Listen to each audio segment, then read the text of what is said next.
Okay, audio test, making sure that's working. It's kind of not loud enough. I wonder if I can adjust the mic a little bit. How's that? Is that better?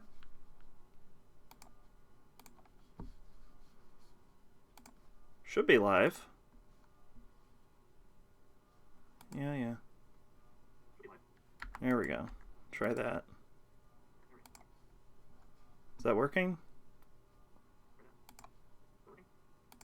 That still sounds too rapid. I think my playback speed is broken. How's that? That still sounds too rapid. Okay, no, that's fine. That's better. That's a lot better. Okay.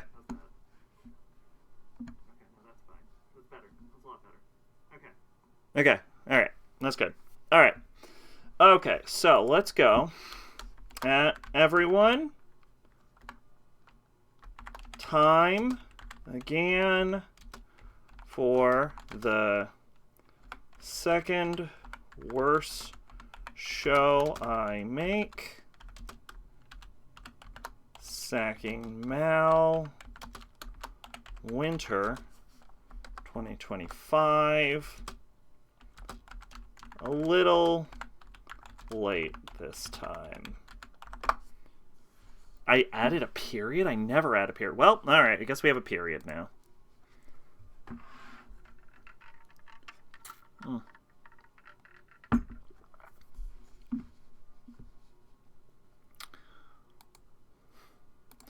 Alright, hello everyone, and welcome to SACing MAL, the second worst show I make, the show where we go over the upcoming, or technically this time, current anime season. We go through all the entries, we read them out, and we see what sounds like it's worth watching to me. Alright.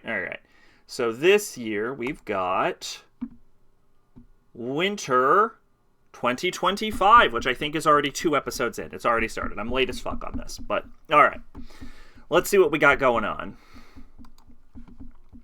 First up, we have Oredaka Level Up Na Ken Season 2 Arise from the Shadows. What is this? Is this solo leveling?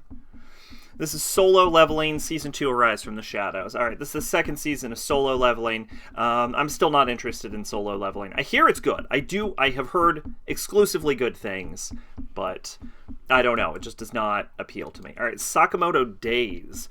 Now, I've heard a bit about this manga, and the manga sounds interesting, and I was actually surprised there wasn't an anime adaptation, so I'm probably going to add this. Taro Sakamoto is considered the greatest hitman of all time. Feared by many, he stood at the top of the underground world until he met and fell in love with a woman. As a result, Sakamoto abandoned his life of crime and now works as a convenience store clerk. Leaving his shady past behind proves more difficult than Sakamoto initially imagined. Many of his former rivals and partners do not believe that he's truly left the business and show up in hopes of taking him out. Barred from killing, Sakamoto must find creative ways to subdue his enemies and prevent them from bringing harm to his family, his store, and the small business town he resides in. So, what sort of interests me, one, I think it's a kind of interesting concept, but what really gets me about Sakamoto Days is I saw a clip of it recently, and, I think his wife is still alive. And every time I had heard the plot of this, I assumed the wife was dead, because that's just what the trope would be. But I think his wife is actually still alive, which actually makes it way more interesting. So yeah, definitely. I hear a lot of people were complaining about the trailers for this, but it still looks good to me. I'm going to check it out. So, alright, next up, this is Kusoriya no Hitori Goto second season. This is Apothecary Diaries, right? Yep, season 2 of Apothecary Diaries. Alright, I think my review for Apothecary Diaries season 1's already out. Obviously, I'm going to give that a watch. 24 episodes, nice. I'm on board for that. Dr. Stone Science Future. This is the 4th season of Dr. Stone. Let's see, I reviewed season 1 of Dr. Stone, and I might get to the... If Dr. Stone doesn't completely lose me in season 2, we might end up getting to 4th season of this. But there we go. Alright, moving on. Watashi no Shiawase na Kekkon second season. This is the husband-wife thing, right? That was on Netflix. My Happy Marriage season 2, yeah. When did season 1 come out? Season 1 came out 2023. Okay, so we're a ways off. If I like it, I'll watch it. Let's see. This is 100 Girlfriends, right? Kimi no Koto ga daisuke na 100 nin no Kanjo. Second season. Which is the 100 Girlfriends Who Really, Really, Really, Really, Really Love You, Season 2. Let's see, I'm sure I added Season 1. Yeah, that's also a 2023 anime, though, so no reason to add that. I've decided not to keep adding seasons because I usually just watch everything all at one time anyway, so it's not... There's no reason to have a bunch of bloat on my list. It just makes things more complicated. Class no Daikare na Joshi to Kekkon Suru Koto ni Nata. Or, I'm getting married to a girl I hate in my class. I saw a little bit about this in some divorced context, and it actually looks pretty good. High school student Saito Hojo has married his classmate Akane Sakuramori, the girl who's his biggest rival at school. The two can't seem to get along with each other, but their heart-pounding newlywed life is about to begin. Light novel comedy romance. Yeah, this actually looks interesting. I'm going to give this a watch. All right, moving into it. What do we got? Zenshu. Not sure what this is, but I like the girl's design from what I can see. Zenshu. Oh, this is the yeah, this is the overworked animator isekai created by Mappa.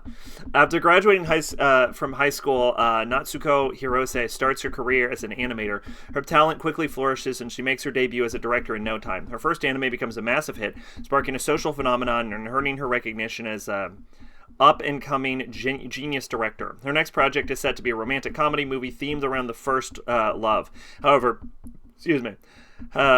never been in love herself, Natsuko struggles to understand the concept of first love. As a result, she's unable to create the storyboard, causing the movie production to come to a standstill. One day, she passes out while working in her storyboard and wakes up in a world of her favorite childhood anime movie, A Tale of Perishing. This could either be good or terrible. Who directed this? That's what I want to know. I want to know who directed this. Because Mappa's got some really shitty directors.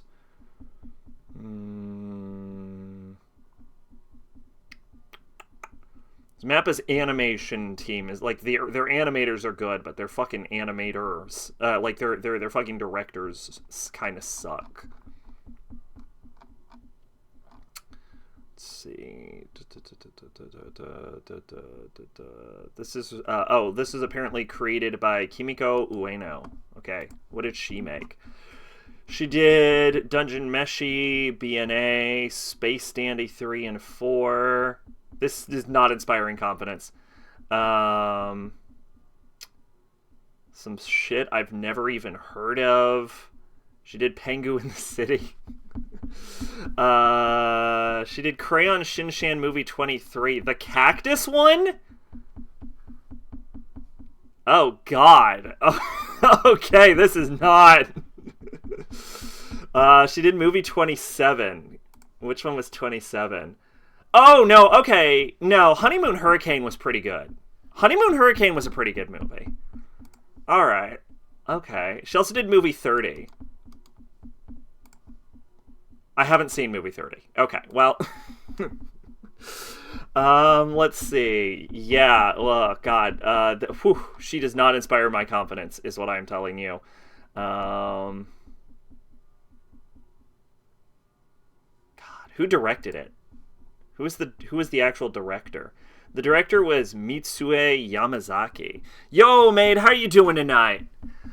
We've actually made some solid progress already. Okay, Mitsuo Yamazaki directed this. And what's going on? Anything interesting happened? Depressed? Oh, shoot. Work got you down again? Directed Dumbbell. Dumbbell was good. Directed This Thing. Playing a funny game, so it kind of balances out. Okay, well, that's good. Directed... Oh, Nozaki-kun. Okay. All right. The director's inspiring more confidence than the writer.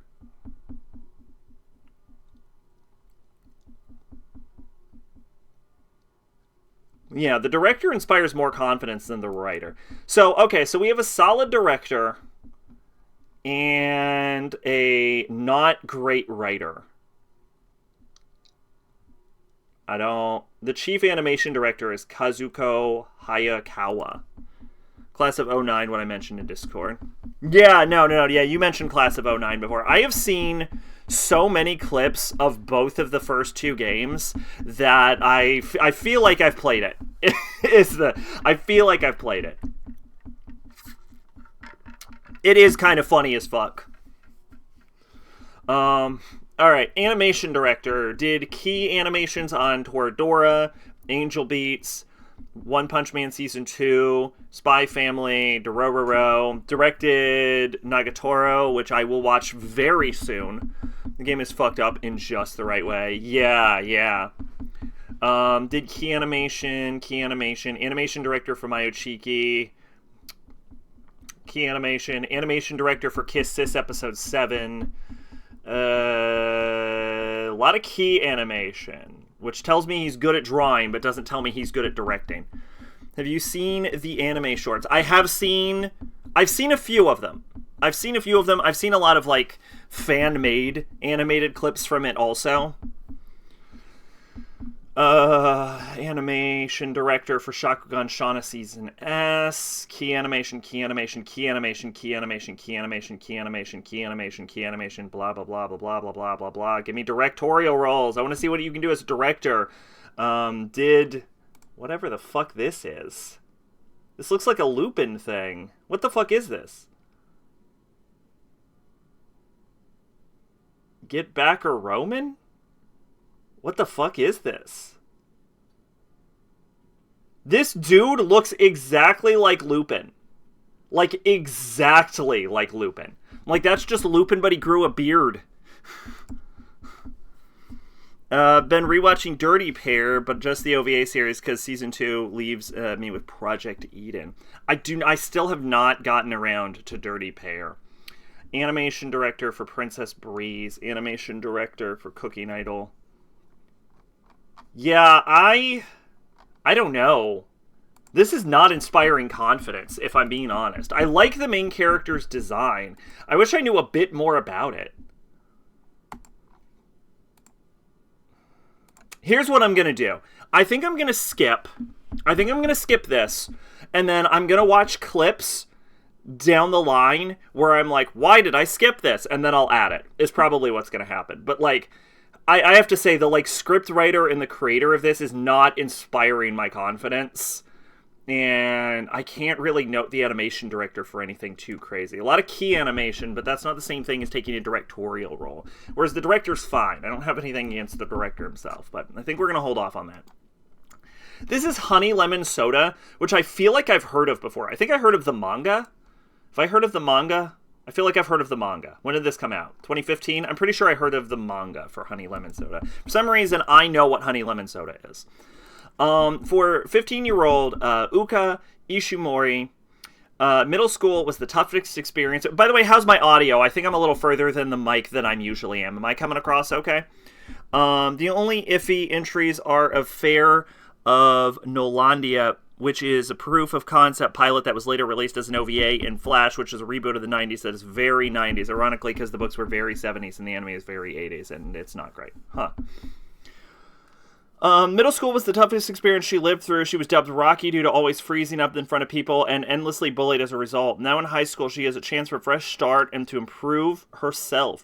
But during her first week, she accidentally soaked in juice by her classmate Kai Miura, a flashy guy with lemon-colored hair. I would fucking deck him. On paper, Kai is everything that Uka lacks. He's popular, aloof, and bold enough to speak his mind. Despite their contrasting personalities, Kai encourages her to slowly come out of her shell, offering a helping hand when others avoided to do so. Although Uka initially wanted to forge friendship, she has realized her true feelings. She's fallen in love with Kai. What started with lemon soda is about to change Uka and Kai's lives forever. That's not enough for me. That's not enough to set me off on a romance. I'm not feeling dazzled by this. This is written by Mal Rewrite.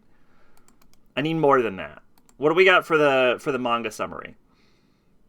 The exact same thing. Okay. Well, I think we're going to skip on that. That's not really wowing me. Maybe if I see some clips that really draw me in, but that's not really getting me with what that's going on. This is Guild No. This is an anime with a title so long it doesn't fit on the page. This is... Holy shit! Guild no Uketsuke jo desu ga, Zangyo wa iya nanode Boss wo solo tobatsu shiyo to omoemasu. Yeah, I'll try saying that 5 times fast. I may be a guild receptionist, but I'll solo any boss to clock out on time. I feel ya. Alina Clover signed up to be a receptionist for the Adventurers Guild, thinking it would be her ticket to a good life. Unfortunately, her dream gig turns into an overtime nightmare whenever adventurers get stuck in clearing a dungeon. To save herself from paperwork, Aina takes to beating down monsters herself to solve the problem. Now she just needs to keep her activities a secret. This sounds delightful. I'm in. Oh, by Cloverworks. Okay. Interesting. This is not what I would have assumed. Oh no, I'm getting Cloverworks mixed up with PA Works. Never mind. I could see Cloverworks. Well, no, this is still an interesting choice for Cloverworks, isn't it? Has Cloverworks been doing more, Cloverworks hasn't been going into more isekai, have they, lately? No, they have not been. No, I was correct. This is a strange choice for Cloverworks.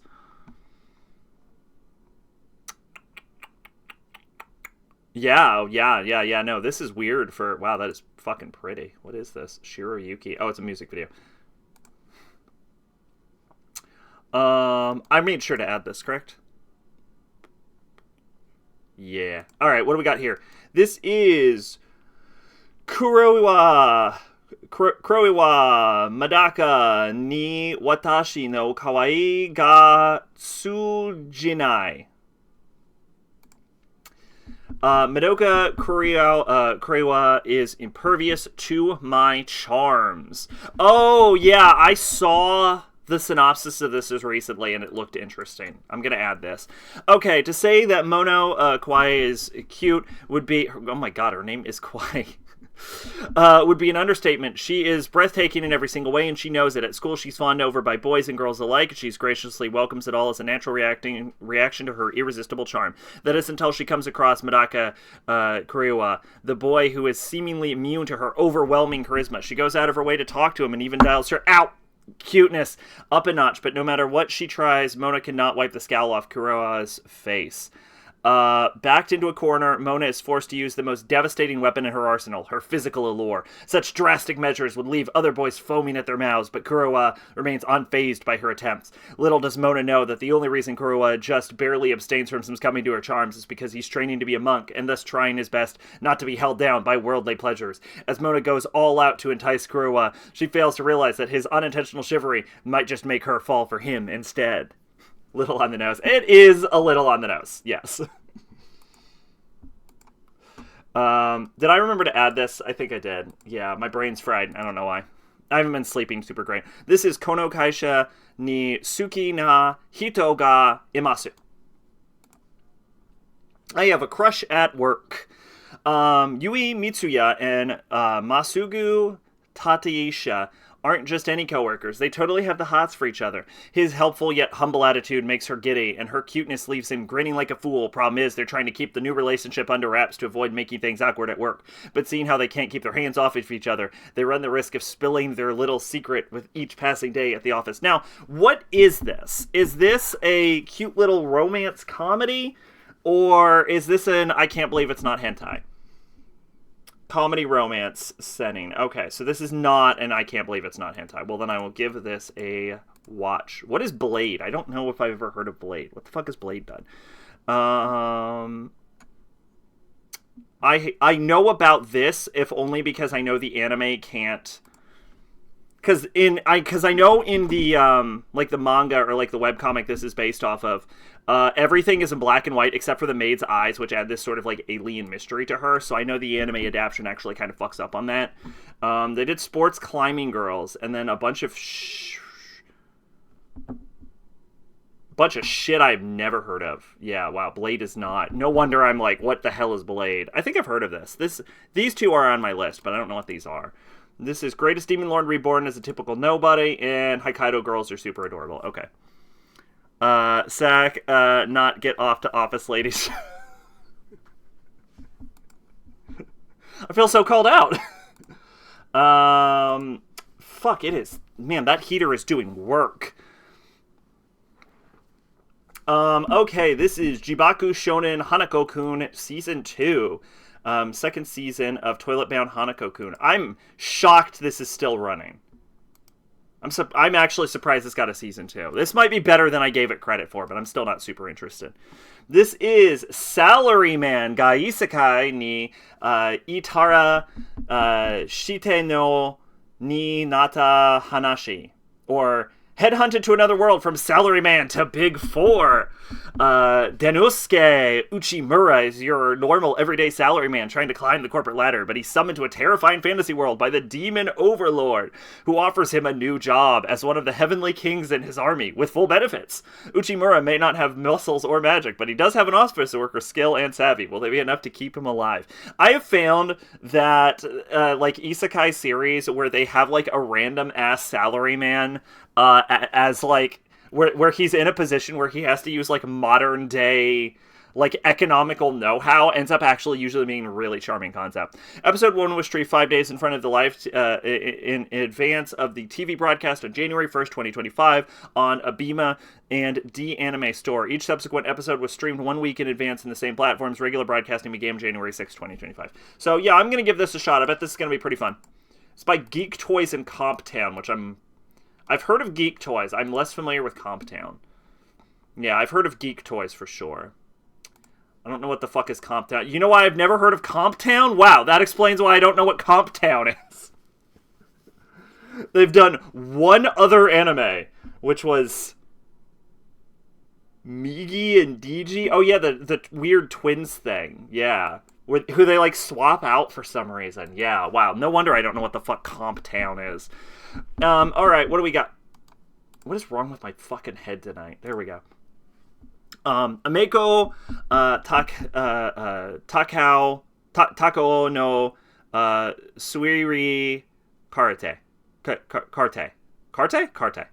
Comptown sounds like a Storm Devil Summoner game where it upgrades. You are not wrong about that, actually. I can see that. This is Emiku MD Doctor Detective. This is Japanese House, then. In Tenkai General Hospital's General Diagnostic Department, patients who are deemed difficult to treat by their doctors are collected here. From mysterious mysteries of illnesses to murders that even the police can't handle, genius Dr. Tako Amaku reveals the shocking truth hidden behind these mysterious diseases. This is, in fact, Anime House. Okay, well, that's charming, but probably not for me. I'm not a big medical drama person. This is Izure Saikyo no Renkin Jutsushi. Nailed it. Possibly, debatably, hold up, maybe not, but possibly the greatest alchemist of all time. Not even a hero, Takumi Aruma gets accidentally mixed in with a group of heroes chosen to be summoned to another world. As compensation for the mix-up, a goddess offers him the right to choose any skill he wishes for. Hoping for a peaceful and quiet life that has nothing to do with fighting or going into battle, he chooses a seemingly boring creation skill. However, it turns out alchemy is the most powerful skill that allows him to create anything from a holy sword to flying ships. This cheat skill, unexpectedly acquired, turns him into a wealthy merchant, makes him unbeatable in battles. A heartwarming adventure story about possibly the most powerful alchemist in another world. Maybe. Hold on. We don't know for sure. Just maybe the possible. You know what? I like this show's humbleness, and so I'm adding it. By Studio Comet. Fuck yeah. I thought Studio Comet went bankrupt like 5 times already. Oh, you know what? They probably went bankrupt, but they probably didn't go defunct. That would make sense. Because Studio Comet, I'm pretty sure, is bankrupt. So I guess they got enough capital to keep them afloat somehow. Studio Comet, I mostly know for making School Rumble, which is... I think I would probably say it, unironically. I think School Rumble is the funniest anime I have ever seen in my fucking life. I genuinely think this is the funniest fucking anime of all time. It is fucking fantastic. I will be reviewing it on Anime Favorite Search at some point. I actually rewatched it recently to see if it holds up, and it does. This is Haizure skill, Kinomi Master, skill Nomi, and then in parentheses, Tabetara Shinu, exit parentheses, Wo Mugen ni Tabe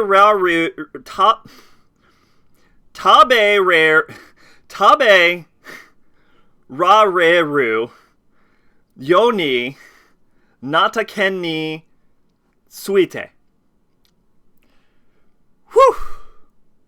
Or bogus skill, Fruit Master. About that time I became able to eat unlimited number of skill fruits that killed you. Jesus Christ.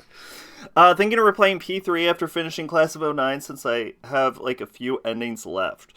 You know what? I don't know what I'm going for. Right now I'm playing Echoes of Wisdom. I think... just because everyone raved about it so much, I think I might go with Metaphor next, but I'm not sure.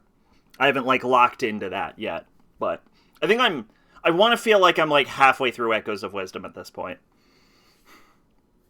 Reload specifically? Yeah.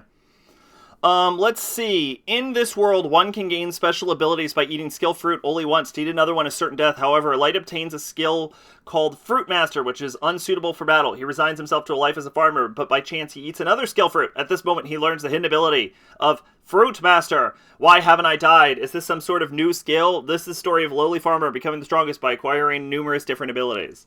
You need to sell me more. Can I get more? Can I get more? I want more. Give me more information about this. What's the story of the... This is just... So, like, okay, so here's what you need for an isekai, right? You don't need to tell me how strong the character is. You have to tell me the point of the isekai is the problem.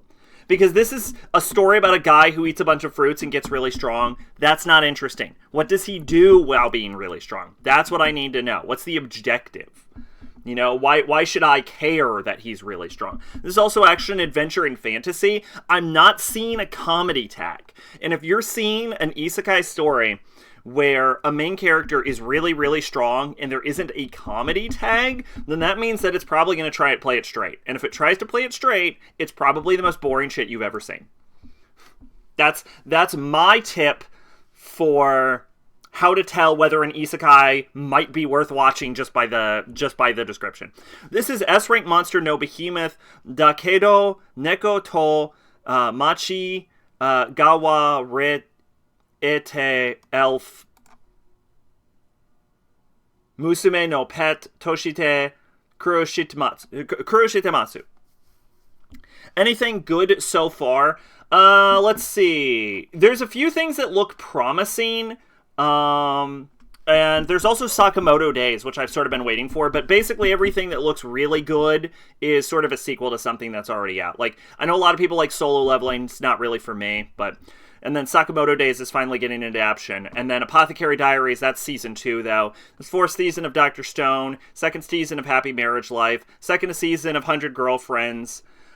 This looks kind of interesting, but I can't necessarily vouch for it just by its description. I've heard of this before, but it doesn't look that good to me. This sounds pretty decent. This sounds pretty interesting. I have a thing for office ladies. This sounds pretty decent.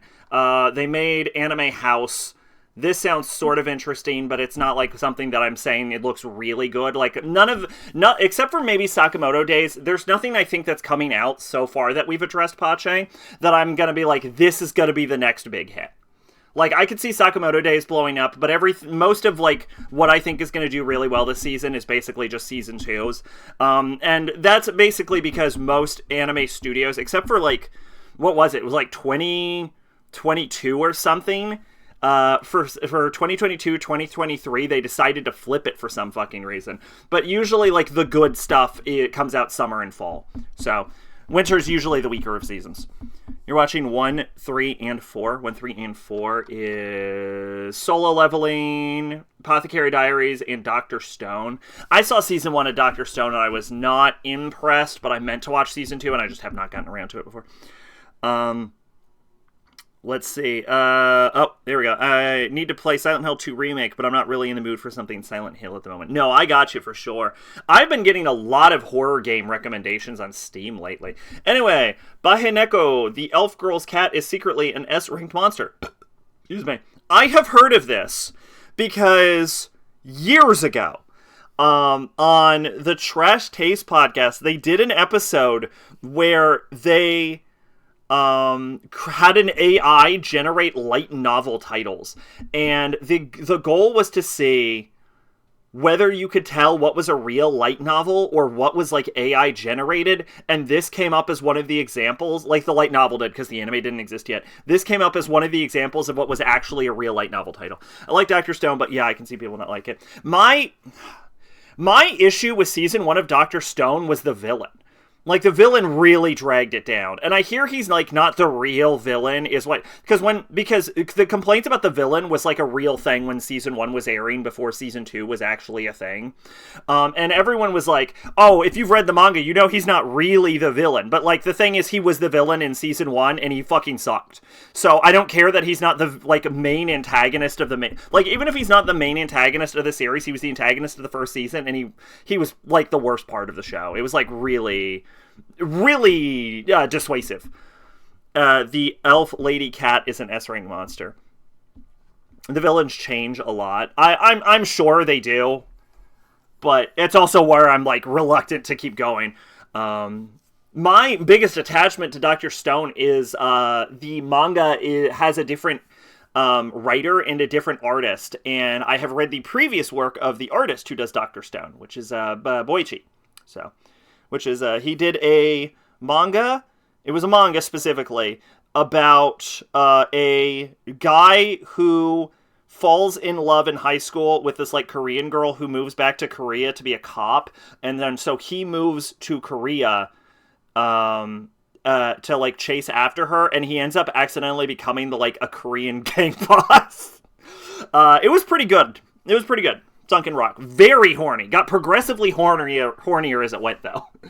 Nobody asked to be a cat. After dying in a fight against the forces of evil, a knight is shocked to discover that instead of being reborn as a hero of humanity, he starts his life as a behemoth, one of the most powerful monsters in the world. The only problem is that the baby behemoth looks awful lot like an adorable house cat. What? Things grow even more confusing when a beautiful elf adventurer rescues him from the brink of death. Rather than finishing him off, the house...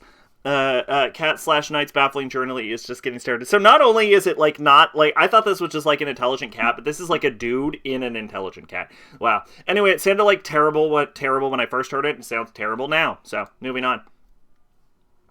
We have Fugu Shoku Kantaisha ga Jitsu wa Saikyo Data, or even given the worstless appraiser class, I'm actually the strongest. Wow, amazing. Holy shit, this girl's design. I love it. Wow. Fuck, dude. Holy shit. I might watch it just for her. Okay. Sorry. In a fantasy world where jobs are God-given from birth, heroes are born, not made, and Ein's job of appraiser has put him about as far from the hero pedestal as possible. Used, abused, and eventually abandoned by his fellow adventurers, Ein decides it just isn't worth it going on. Lucky for Ein, though, the end may just be the beginning, as well as a new lease on life. Turns out his worthless job made the key becoming the ultimate hero ever. That's one of the top ones in Miru. What?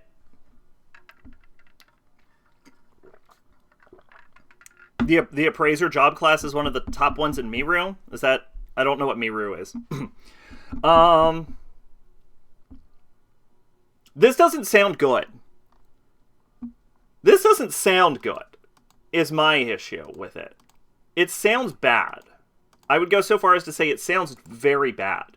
But I have to say, these character designs are on fucking point.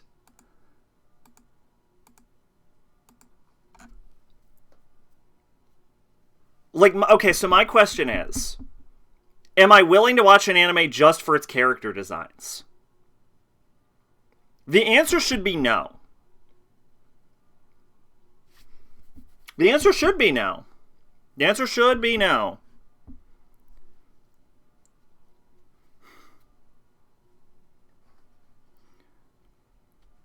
It's kind of like Crunchyroll for anime? I don't know what that means. Crunchyroll is anime. Reminds me of that comic where a guy and a girl meet and fuck, and then it hard cuts to him waving his FBI badge, raiding the mob, and she's just right there as a mob boss. I feel like I feel like I ended up in two conversations, and I don't know what either of them are anymore. What part about reminds you of that specifically? Okay, I know this studio.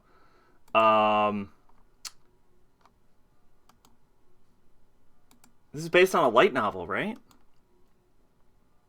Like early Crunchyroll? Oh. Oh, like a piracy site?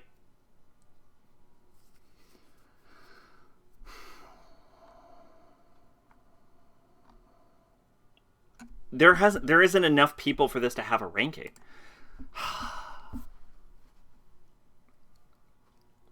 Oh, the Dr. Stone artist. Okay. All right. Okay. Um it's a torrent thing. Okay. You know what? I'll give this a shot. I'll give this a shot just because I think the character designs are so fucking good. He was arguing with Mother, so he didn't have time to actually type that out after he said that. Oh, okay, gotcha. Is everything all right? Oh no, Exorcist, Yosuga Hen. I can't believe they're still making this. I will catch up with Oh no, Exorcist if I find out that it ends and Rin ends up with the correct girl. If he ends up with the correct girl, I'm on board for Oh no, Exorcist. If he ends up with anyone but the correct girl, I have no interest in it.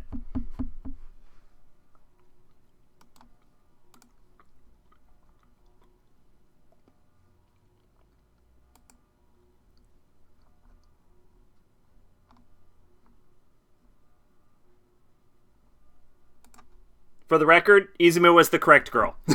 In case you're wondering who the correct girl is. If he ends up with anyone other than Izumo, I do not care about... maybe I'll jump onto this. The manga is pretty decent for Oh no, Exorcist. This is what Lucifer looks like? I've never fucking seen Lucifer. Huh. Oh, no. I'm getting Lucifer mixed up with Satan. I was unaware they separated them in this. So this is Satan. Okay. Anyway, Nihon, God. It would be Nihon E Yokosu Elfsan. I always have trouble with the, disconnected E. Even though I know internally, I physically have trouble saying it, even though I internally know that it's said exactly how you would think it was. Welcome to Japan, Miss Elf. Kazuhiro Katase's only hobby is sleeping. Ever since he was young, he would enter a wondrous world within his dreams and go on thrilling adventures. One day, he goes on an adventure with an elf girl and becomes friends in his dream world. But it's put to an abrupt halt when they both get scorched with dragon's breath. As he wakes up from dream, he notices a familiar figure sleeping next to him, the elf girl from his dreams. Join Kazuhiro on his new adventure through Japan with Miss Elf. If this is tagged romance, I'm so fucking in. No! No! No!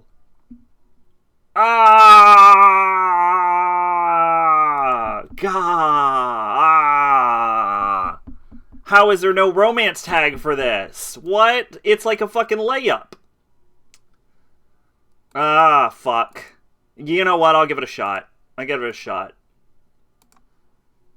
remember if I actually added this. My brain is not working tonight, and I don't know why. Ubo Blatt. Oh, yes. Fuck yes. Absolutely. Hell yeah. I used to read this manga. It's really good.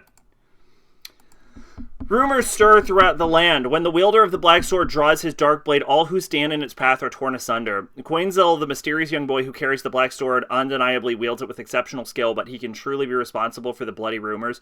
Pursued by the traitorous lances, 4 powerful warriors who were thought to have been defeated by the 7 heroes, the strength of the young swordsman will be tested for its limit. At battle's end, only the shocking truth of Quainzel's quest will stand above the corpses of his enemies. An epic fantasy on the grandest of scales.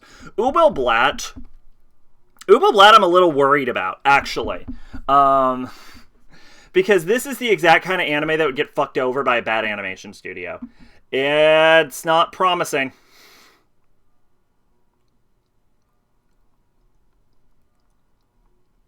Yeah, that is... Yeah. What is that? Oh, okay, that really is Haruhi related. I'm like, that was just Haruhi. That was just straight up unabashedly Haruhi. Staple Entertainment. Yeah, okay. So the closest comparison I can make to Ubel Blatt is the manga's really well done, like artistically. So I'm a little concerned that the animation itself of the anime won't be able to live up to how good it looks in the actual manga. But Ubel Blatt is how much should I talk about Ubel Blatt? The closest comparison I can make to Ubel Blatt is it's like, I would probably almost argue that I think the manga was probably inspired by Berserk. It's very Berserk-like. It's very Berserk adjacent. Oh my god, I was almost done with it. That would make sense. It was feeling very towards the end there. I hope they didn't do all 167 chapters in 12 episodes, because that is going to be a fucking nightmare adaptation in that case. But yeah, that's probably the closest I would give to Ubel Blatt. It's very similar to Berserk. So, it's good. It's real good. Is this where the middle-aged guy gets reincarnated as a villain? Akuyaku Reijo Tensai Oji-san. From bureaucrat to villainous, dad's been reincarnated. Alright, you know what? I'll say it. I'll be bold. That old man, he can get it. Alright? I'm just saying. Alright. What's the plot of this?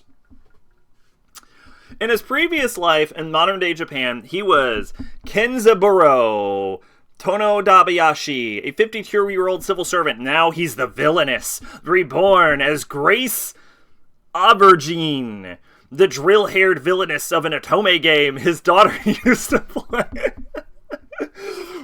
My life as a villainess has started a fucking cascade, and it is becoming wild. It is speed running the isekai decay. Kanzaburo is quite confused. From the little information he possesses, Kanzaburo knows he should be a haughty noble girl, but the disciplined older man is simply unable to act in such a manner.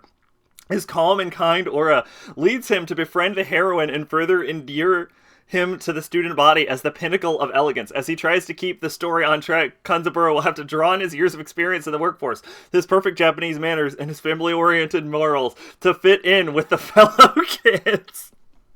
I love it. I'm on board. I'm so on board. That sounds delightful. Okay, moving on. What do we have? Unnamed Memory Act 2.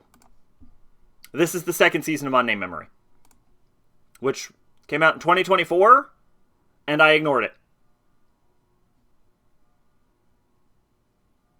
What is this? Overcome the array of traps and puzzles, divine to repulse. Climbs to the top where he meets a fabled witch. To Bird's surprise, hundreds of years, Tisha looks like a beautiful young woman. Realizing the woman right in front of her tells the witch to marry him. He is promptly rejected. The young prince refuses to back down. The eventual agreement will leave the tower, live with Asuka for the next year as the two continue to search for a way to lift Asuka's curse. The emergency spreads, catching the attention of all sorts of acquaintances. Okay.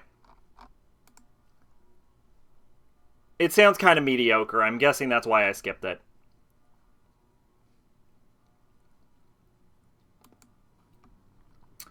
Oh, yeah, this is the Okinawa thing. Yeah, I saw, the OP got recommended to me. Completely in Japanese for some reason, because that's how YouTube rolls now. It has decided that apparently I am a native Japanese speaker, and it just recommends me videos in Japanese now. Okinawa de Suki ni nata ko ga hogen sugete tsura sugeru. Or Okitsura, I fell in love with an Okinawa girl, but I wish I could know what she's saying. This looks kind of cute. Teruaki.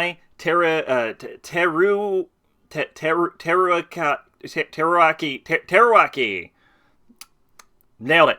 Nakamura transferred to an Okinawa and I fell in love with a girl, but I can't understand her dialect. Thankfully, Higa-san is always helping me out with translations. A cross-cultural romance that's a wee bit different begins on the southern island.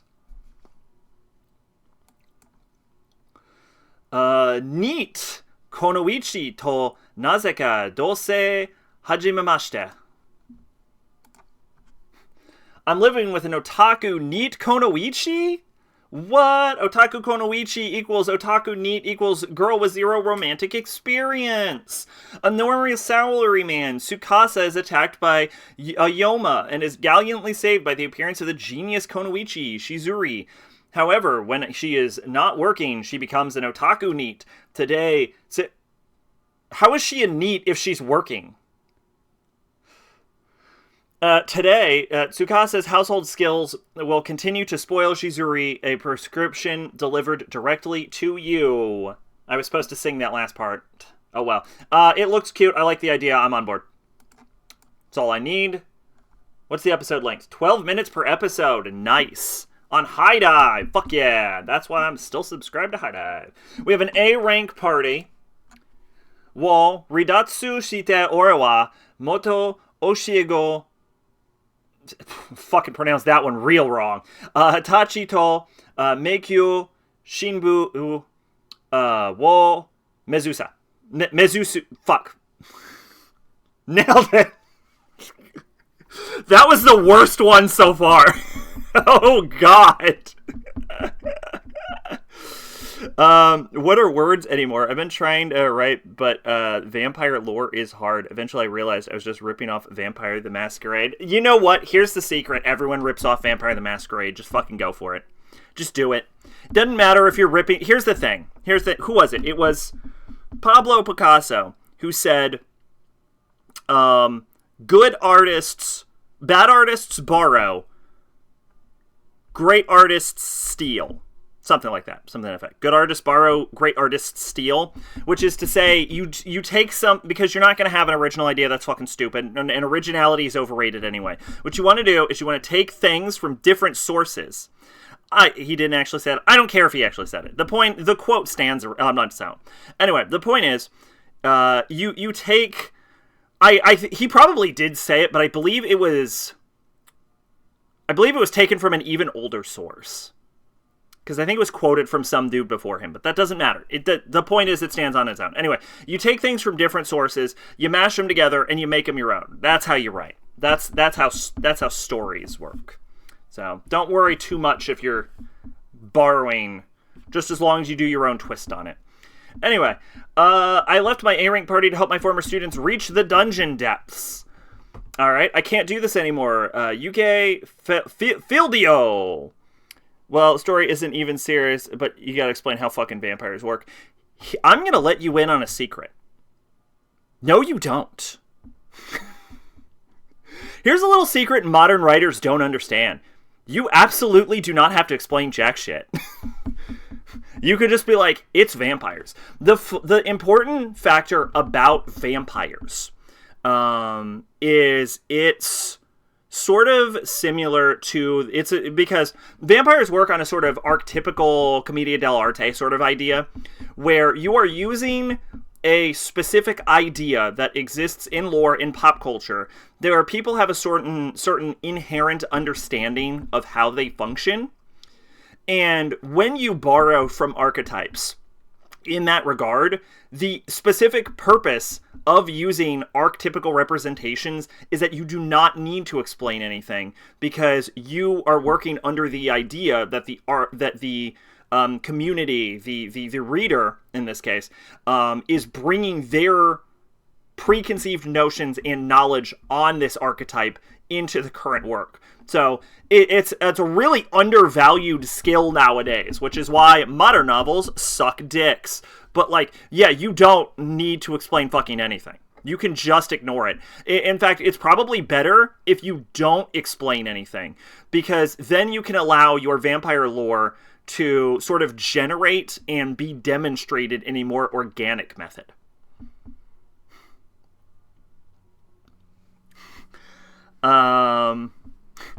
We have a scale. On one end is Tolkien explained everything, and Lovecraft didn't explain jack shit. Lovecraft explained more about his universe than people think he did.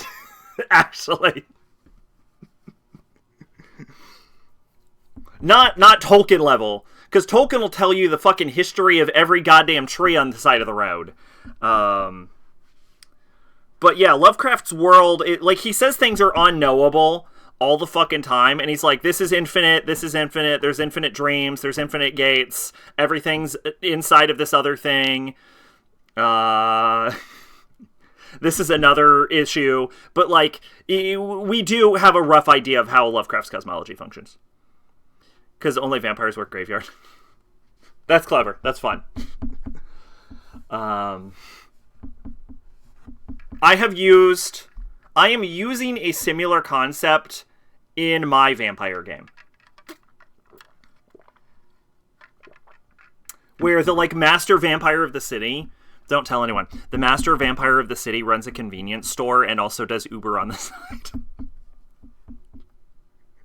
It's the perfect disguise. Anyway, UK Feldio, a red mage, just like a red mage, like a Final Fantasy red mage, just left his adventure A-rank party. After being mistreated as a handyman and ridiculed for 5 years, and he finally snapped, and so began his desolate, unemployed life, or so he thought. With a stroke of luck, UK is welcomed into an all-female adventuring party contrived of his former students. As they defeat dungeons one after another, UK's true strength is gradually revealed. As it turns out, this red mage wields extraordinary magic and skills. Tsukihime, but I cried, got really into Burger King. I will say the Master Vampire of the City is a lot younger on my tabletop role-playing game. The players don't know this yet, by the way. I've dropped so many hints, they are not picking up on these hints. So... this could be interesting. I think I'm gonna give this a shot. I don't know why, I just have good vibes on this. My favorite thing about the date scene in Tsukihime is Shiki is just like a dick to her for no reason. I have not read the novel, I only watched the anime. Around 400 Otoko no Isekai Suhan. The daily life of a middle-aged online shopper in another world. Excuse me.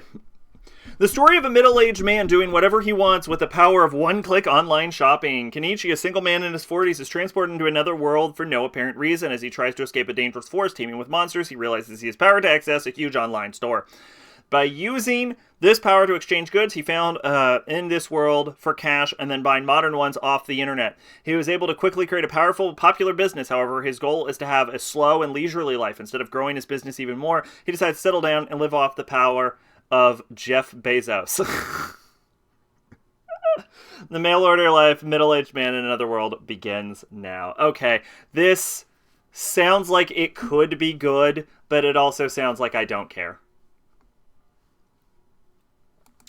You can take her on a movie, a French movie, and, like, she's never seen a movie, so she's really, really, really likes it, and then he just goes, like, yeah, no, that movie fucking sucked, and you only liked it because you haven't seen other movies as a reference.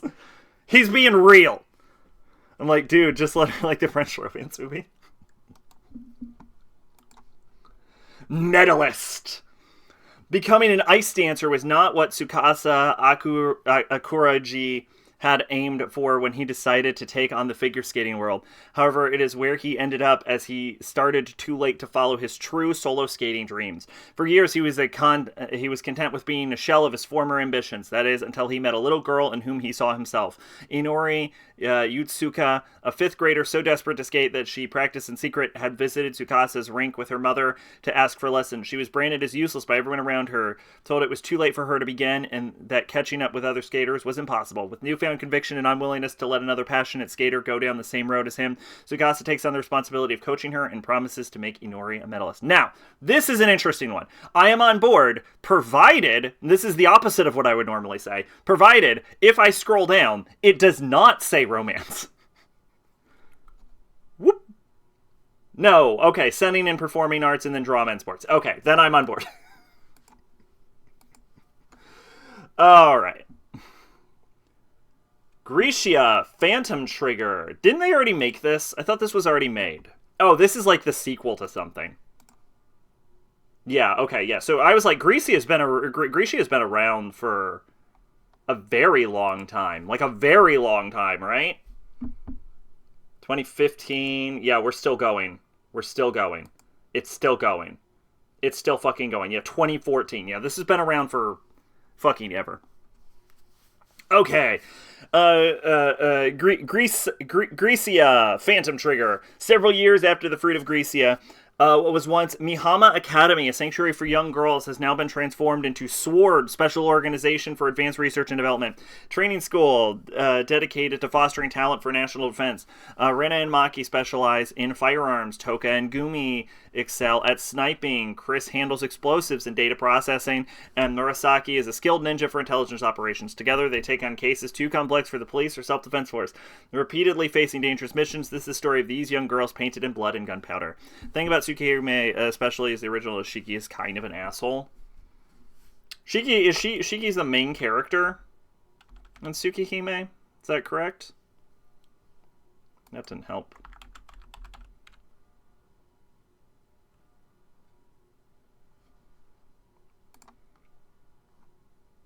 Yeah, he's the main character. Yeah, I'm not surprised. He's like the guy with the ability to kill people, and then he does that for no reason. Of course he's an asshole.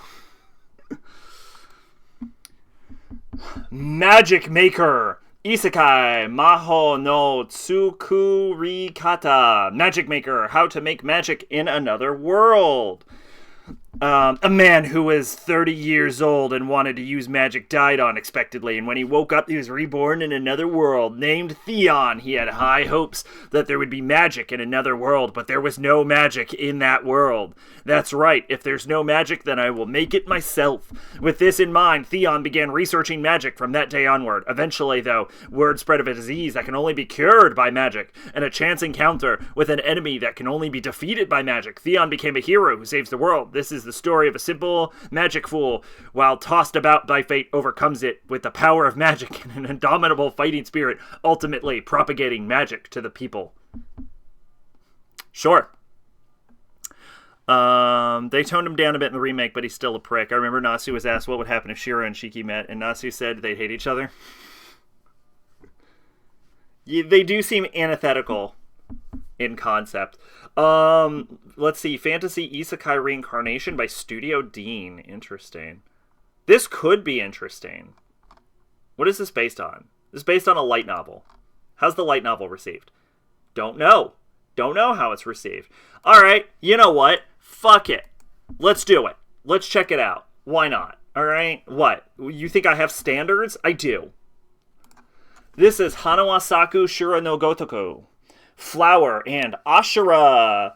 Let's see. Hana lives in a small island of Tonokijima with a population of 600 and loves reading to the island's children. Mizuku is the president of the school's broadcasting club, notices Hana's talent for engaging others through her storytelling, and invites her to join the club. As Hana embarks on this new journey, she experiences many firsts with the broadcasting members, deepening her love for reading even more. I like the aesthetic of it, but it doesn't sound very good. I like the art style, but Shiku probably Shiki, not confusing at all, but Shiki from Garden of Sinners, because she too has special eyes that let her kill people, and she does indeed do that. Do they have the same eye power? For the record, because their eyes seemingly do the same fucking thing. Except for I think Shiki's eyes are stronger. Or at least just watching the anime, Shiki's eyes seem stronger.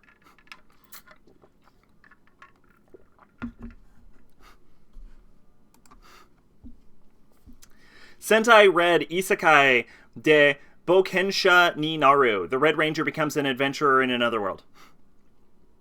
Garden of Sinners Shiki appears to have stronger eyes, just based on the anime. Just based on the anime. So I don't know about the light novels. But in the anime, during Mirai, I believe, Shiki kills a timeline? Which seems like well beyond the scope of Tsukihime Shiki. In the final battle against the evil exterminators, Togo Asagaki, a Power Ranger... I'm sorry, literally a Power Ranger, traded his life for the enemies. It seemed like everything was over, but suddenly he found himself in another world. He becomes an adventurer, transforming into Kizuna Red, and continues fighting to save people in trouble, where he meets a young wizard named Idola, and his journey in his new world begins. Ishura second season. Second season of Ishura. Although, if I remember about the anime, I think Tsukihime's dude's eyes are sealed up or something, or repressed or some shit. I don't think they're always active. So that's another difference. So maybe his eyes are stronger and he just can't use them to the same effect. You know, it's even funnier. Tsukihime came out a year after the Garden of Sinners book, so this fucking guy, Nasu, wrote 2 stories about someone named Shiki who has the same power. Maybe he was intending a crossover and then just didn't. Okay, I already marked down Ishura, so I guess we don't have to worry about this. This is the second season of Ishura. This is Kisaki Ku Kara Nigetai Watashi. I want to escape from princess lessons. Fucking you and me both, girl. Duchess Letitia Dormon has been betrothed to Crown Prince Clark since age 7. She was once a rambunctious and free-spirited child, but the strict education she's receiving to make her a fit princess has really put a cramp in her lifestyle. Her only hope is that the prince might someday take an interest in someone else, so when Clark shows up in the royal ball with an unknown woman at his side, Letty is overcome with delight, presuming her dream has come true and her engagement has been broken off. She wastes no time retreating to an easygoing countryside life, but her newfound peace is cut short when the prince shows up and claims she's still his fiancée. Clark is determined to win Letty over and marry her, while Letty is determined to resist his charms and escape. Who will emerge victorious in this heart-pounding battle of wills? That sounds adorable. I'm on.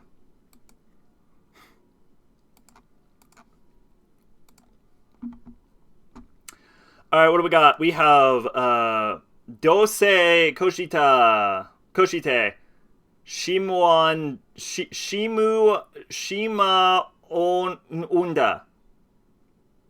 Nailed it. Anyway, I'm falling in love with you. Mizuho's 17th birthday is in the pits. Her parents totally forgot, and senpai she likes isn't interested in her, but her longtime childhood friend asks her. Aunt Mizuho has to sort out this change in relationship could mean, and her feelings may not be the only ones changing. That's not enough for me. This is a reverse harem school shoujo. Ooh, okay, no. Gurna Center Shiki can turn her eyes on and off at will. Tsukime Shimi cannot, but has these glasses that hide lines from his vision. Which, again, leads me to believe the girl in Garden of Sinners is stronger. Mahutsokai no Yakusoku, Promise of Wizard. There's no the in there, by the way. This is just called Promise of Wizard. On a moonlit night, Akira Masaki finds himself in a magical world where wizards and humans coexist. They're not the same species, apparently, based on how this is written. Crunchyroll. Every year they must face an enormous, deadly moon that attacks the planet. The moon itself attacks the planet? Their only hope lies with wizards of the sage appointed to fight the supernatural threat, but Akira soon discovers she isn't summoned by chance. She was chosen to lead them in battle. Oh, a she. Okay, interesting. This is an anime made for women. Thing is, it's hard to tell who's stronger. The original Tsukimi was very low-key, like Shiki's biggest feat is destroying a connecting walkway to his school. Meanwhile, the fucking remake, he'd have like fights with vampires who are Avengers-level threats. I would go with Guardians Standards Shiki, though. She killed a timeline. That's what I'm going to say. I'm like, okay, fighting the Avengers is impressive. She killed time. That's what I'll say about that. Plus, she also has like a deep secret third personality that's like basically a god, right? So... But I wasn't including that one. Yeah, this has 300 male main characters, and the female lead is not listed at all. This is so clearly an anime designed for... She doesn't even have a picture!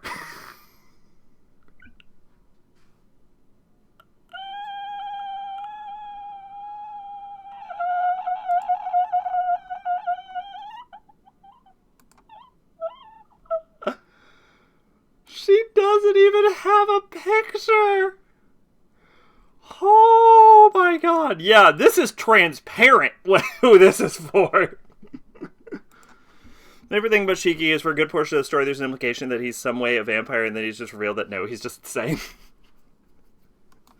As you do. Tasokare Hotel. Tasokare Hotel is a hotel that is engulfed in twilight all day long. With no distinction between day and night, it exists in a place between life and death, where souls unable to decide whether to move on to the afterlife or return to the present world can rest their wings. The protagonist, Neko Tsukahara, wanders into Tasokare Hotel without remembering who she is or why she's there. Guided by the hotel staff, she's led to the room. There should be items related to the customer's memories in this room. These might serve as clues to help the customer regain their memories. While searching for a way to return to the present, remembering who she is, she encounters a certain incident. This could be interesting, but I would need more than what I'm getting. Oh, also it's based on a game, so never mind then. I'll just play the game. Momentary Lily. Even when you learn his family are half demons, nope, he's adopted. Just a crazy-ass human. So, dude, it's just crazy. Is that not the best backstory, though? Momentary Lily. Robotic invaders wiped out all life, but Renge fights to survive using her powers. With no memory, she roams the city until she meets 5 other young women, each with unique abilities. Together, they make the most of their lives, cooking delicious meals between battles with mechanical monstrosities. And they uncover the secrets of their powers and past. They find strength in their friendship. The PV of this is just them in bikinis. Is this like... This is an original anime. This is like a cute girls doing cute things with Yuri undertones in a near automata setting, is what I'm getting from this. Okay. Well, that could be fun, but yeah. Guy's surrounded by Supernatural Master, but he's the most fucked up of them all. Okay, but that makes sense, though, because he's surrounded by supernatural monsters. What do we have? Bang Dream, Ave, Mujika, the die is cast. What a name. 8.2. Wow. Will you give me the rest of your life? After losing everything in a single night, Sakiko Togawa reaches out to an even deeper abyss, one that will drag everyone around her as well. Gathering the lives of girls burdened with their own troubles and desires, Sakiko raises the curtain on a perfect masquerade. Welcome to the world of Ave Mujika. On a stage where sorrow, death, fear, love, and even solace of forgetting are stripped away. Will their masks be torn off and shatter into oblivion? Or will they ellipses? Okay, I didn't know Bang Dream went that hard. What the fuck? What the fuck? Alright. Sorario Utility. I've heard of this for some reason. High schooler Minami Oba has no strengths or aspirations and worries that she will graduate as a mere villager A. In search of her uniqueness, she comes across golf driving range and is approached by a part-timer genius golfer, Haruka Akane. That is Minami's first encounter with golf. Together with Haruka and influencer Ayaka Hoshimi, the unremarkable Minami aims for a moment when she becomes a protagonist. Done. Fucking girls golfing on board. I'm so in. You've sold me. You had me at the word golf. Everyone knows that's not taking into account all the bad endings where he kills people for no reason, destroys shit because he feels like it, rapes his girlfriend because he could, and then she eats him, or just going crazy because he's crazy. Everyone knows the cheer scene. I do not know the cheer scene. Everything I know about Tsukihime comes almost exclusively from the anime. Speaking of vampires, though, looks like we're rocking up with Ba Bon Vampire. Mori Ranmaru works as a live-in part-timer at a long-established public bathhouse. His true identity is a 450-year-old vampire seeking the ultimate taste of the blood of an 18-year-old virgin. He continues to protect the virginity of 15-year-old Rihito, the only son of the bathhouse owner. However, a crisis arises as Rihito reaches puberty, falls in love at first sight with a girl in the same class. Rihito's virgin, he must be protected at all costs. Love shall not be allowed. Ranmaru's desperate operation virginity loss prevention begins. This is a story of a 450-year-old vampire trying to cock-block a teenager.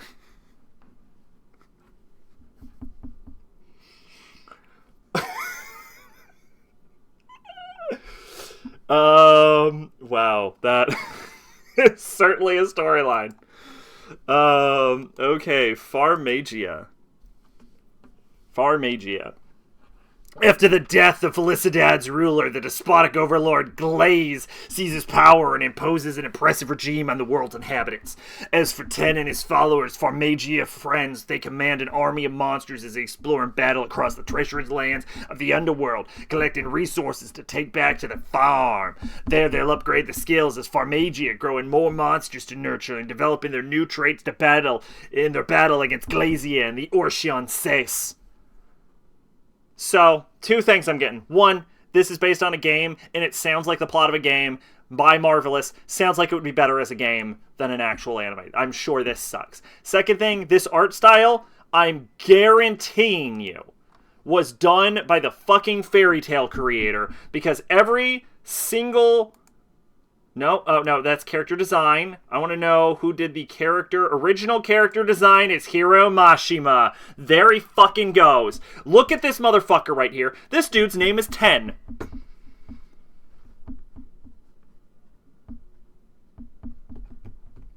Hiro Mashima is a hack who just makes the same characters over and over again. There, I fucking said it. That's it. I was like, holy shit, you cannot be serious. There is no other mangaka who is as popular and famous as Hiro Mashima, who is just like so creatively bankrupt. Like, he just makes the same thing over and over again. I am shocked at how popular his stuff is for a man who uses the same character designs in every single thing he's ever made. Mahotsukai Precure Mirai Days. Witchy Precure Mirai Days. This is the second season of Mahotsukai Precure, which I'm sure I read the plot line to. In 2016, I didn't. They dragged their ass on this. Normally this would have come out the same year. This would have been a 2016 anime. Pretty Cure usually does all of its, like, cast in 1 year. Alright, in the human realm, witches and wizards seem to be mere creations of fantasy. Ever the adventurous teenager Mariah Ashina sets out to disprove this notion by following the tracks of a peculiar shooting star that had fallen the night before. Soon enough, Mariah soon has a chance to encounter with Liko, a clumsy witch apprentice who hails from the magical world, a colorful realm inhabited by magicians. As if by fate, the appearance of strange villains force Mariah and Liko to join hands. Liko.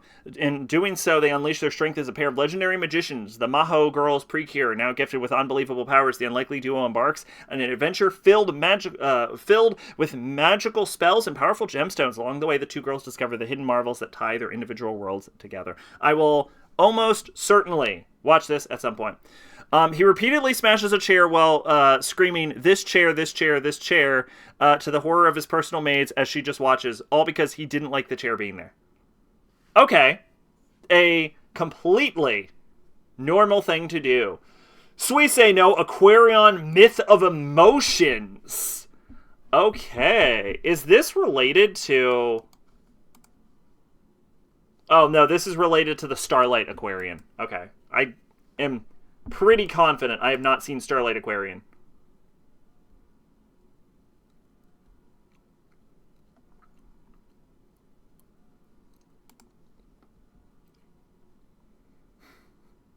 Yeah, I don't believe I've seen Starlight's Aquarian. Okay. Remember when you had wings? In response to a wish from 12,000 years ago, a broken heart connects when sun, moon, and Mars meet. A new melody of fusion flows. Enoshima is a small island floating in the Shonen Sea. On its beautiful and tranquil beach, there is a private Enoshima Academy. The school gathers talented children from all over the country and provides them with a gifted education using the latest equipment. Sako, Rimiya, and Toshi, who have been selected as students in the special reinforcement class Elements, are ordered to pilot Vector Machine, a fighter plane powered by power of emotion, and are forced to fight against the mysterious invasion weapon Mythical Beasts. In the middle of the battle, guided by mysterious vision, Sako shouts out, "Planetary Fusion, go Aquarion!" At the end of the repeated reincarnation, the mechanical heavenly wing Aquarian appears. The boys and girls, burdened with their destinies, will come face to face with the truth of the universe as the mysterious organization Space Egg Society and the intentions of the adults intersect. This is a grand myth of love spun with own feelings and the survival of the universe's sake. This sounds abysmal. It just sounds not great. The most normal Shiki X is ironically the route where he fucks a vampire and helps her kill zombies and shit. That's why you always pick the main girl. Hey, Kaido, how you doing tonight? Yeah, the Space Egg Society. You heard that, right? Unite Up! Unibirth! This is the second season of Unite Up, of course. As everyone knows, Unite Up. Everyone knows Unite Up. Unite Up! Which came out in 2023. Which, some idol show, I guess. I already read it. Doing good. Nice. This is Zero Saji Start Dash Monogatari second season. Or season 2. Whatever. Fuck you. You weren't You don't care. Which came out in 2024 and I added it already. So I'll watch it if I watch it. Cool. Baller.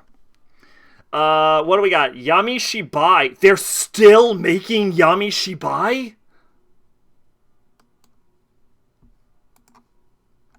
Yami Shibai 14, Theater of Darkness, Yami Shibai 14. The 14th season of Yami Shibai. I've heard this hasn't been good since, like, season 2. I can't believe they're making another season of Yami Shibai. You pick a sister, you get the bad end of Heaven's Feel, but it's good end this time. I don't know what the bad end for Heaven's Feel was. Kimi to Idol Precure. You and Idol Precure. This is the 22nd Precure series. Of fucking course it is. Now they're idols, I guess? Now they're idols, I guess. Excuse me. Okay, then. For those that don't know what Precure is famous for, first off, it's very girl-targeted magical girl series. And it's sort of famous for two things. One, it has basically taken over the magical girl genre to a massive degree. It theoretically, Precure... I mean, Precure is definitely one of the most influential, like, magical girl anime of all time. Like, it has, like, a fucking stranglehold over the magical girl industry. And basically, it introduces a new cast of characters every year. But the other thing it's notable for is that the Precure girls... fighting style is they just punch you in the fucking face. Like I don't know if it changes in later series, but like I know that Precure is notable for the magical girl fighting method being putting your fucking dukes up and throwing hands. So Shiro dies, Sakura stays in his house waiting for him to come back for like 70 years, and then she dies. Well, the best ending of Heaven's Feel. Kinnikuman Kanpaki Chojin Shiso-chen Shiso-hen Season 2. Kinnikuman Perfect Origin Arc Season 2. This is the second season of Kinnikuman Kanpeki Chojin Shiso-hen. Kinnikuman is also one of the most famous anime of all time. In that it helped inspire Fist of the North Star and in an extension Dragon Ball. So shout out to Kinnikuman. It is older than you think it is.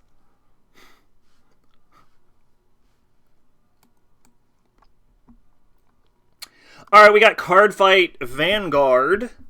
Kind of hilarious that it gets a fairy tale ending. I mean, at least in the anime, fucking Saber dies, so I don't know how fairy tale that ending is. I consider that the worst possible ending. Card Fight Vanguard Divine is Deluxe Hen. A tournament to decide the strongest Vanguard card fighter Deluxe. Akina and the other fighters have received an invitation to the tournament this time. Many legendary fighters will also be participating.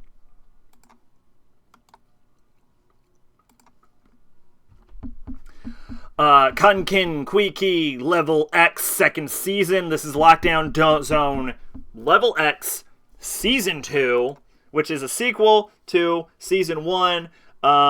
Which I apparently had marked.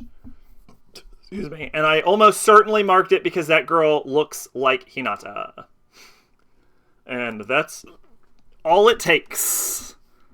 I have no standards. Nashin Sozoden Wataru. This is a new Wataru project. I don't know what the fuck Wataru is. Came out in 1988. So I read it. And so go watch whatever video I talked about 1988 anime in. Hey, we've got a Chinese Danhua, I believe is what those are called. We have Ba Wang Longlei Ki second season, which is of course the second season of Ba Wang Longlei Ki, which came out in 2023, and there was no synopsis information then, and there's no synopsis information now. So check that out. Whatever that is. This is Mini. Nailed it. The anime centers on line friends, Mini, non-verbal poem-sized creatures surviving in the human world. Sure. Okay. Not aimed at me. Alright, finally we are done with the new anime. So let's go on to ONAs. Now we've got some more Chinese stuff. We've got Xingguan Dairen Yingdu Pian. This is Link Click Breeden Arc. Which, Link Click was actually pretty popular when it came out. I'm not surprised this is getting another season.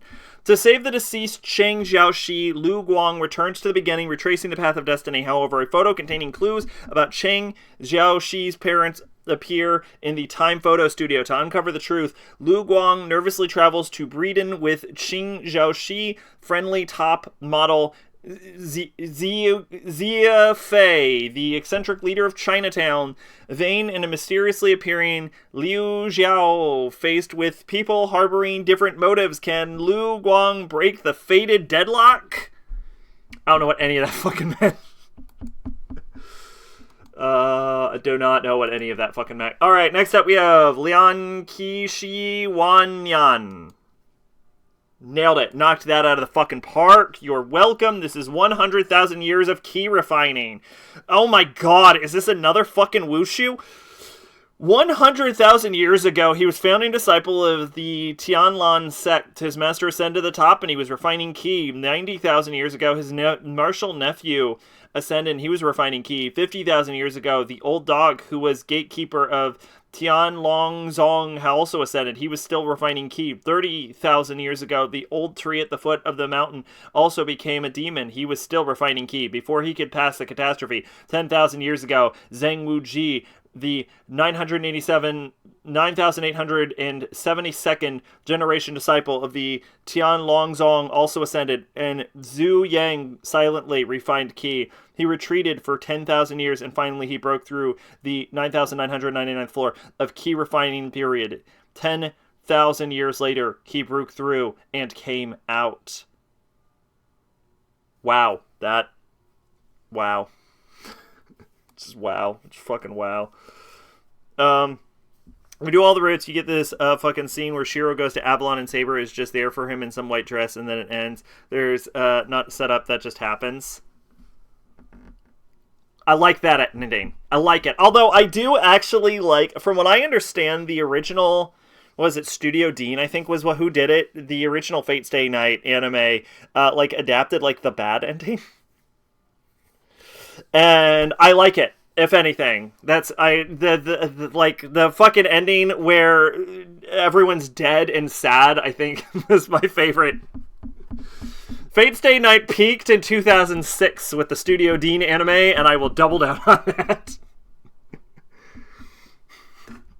Wudong Qian Kun 5th season, Martial Universe 5th season.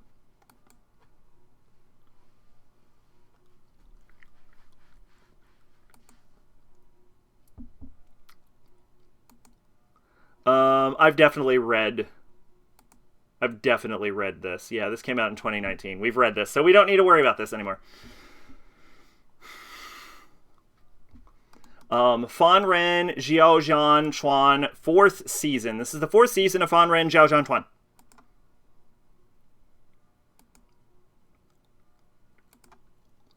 Which came out in 2021.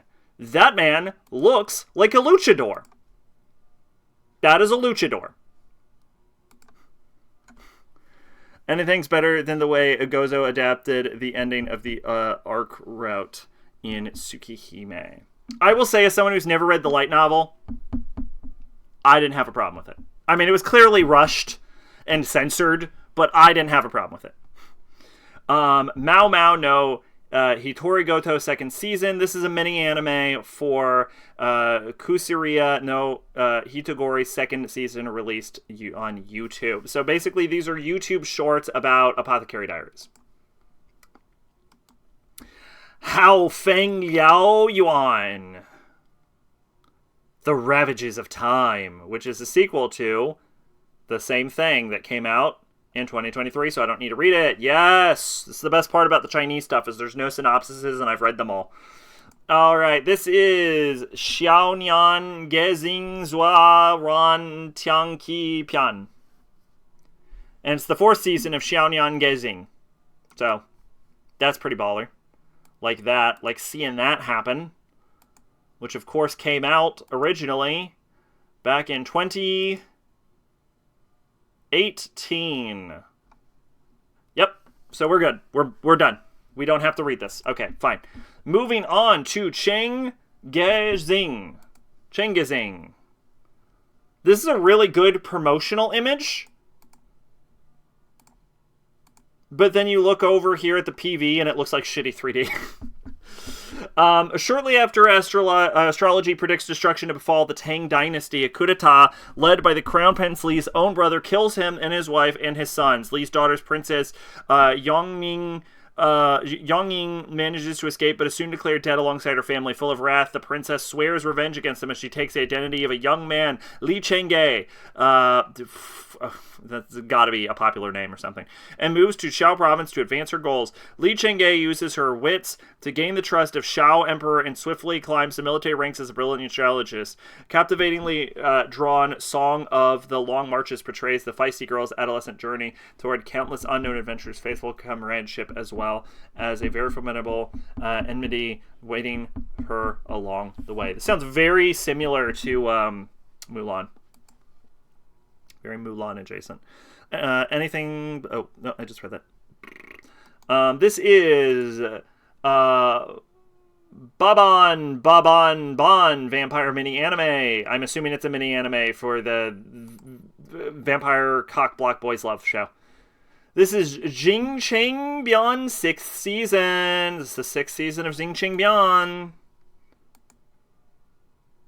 which came out in 2018, so I don't need to talk about it anymore. This is Junzi Wuji. Nailed it.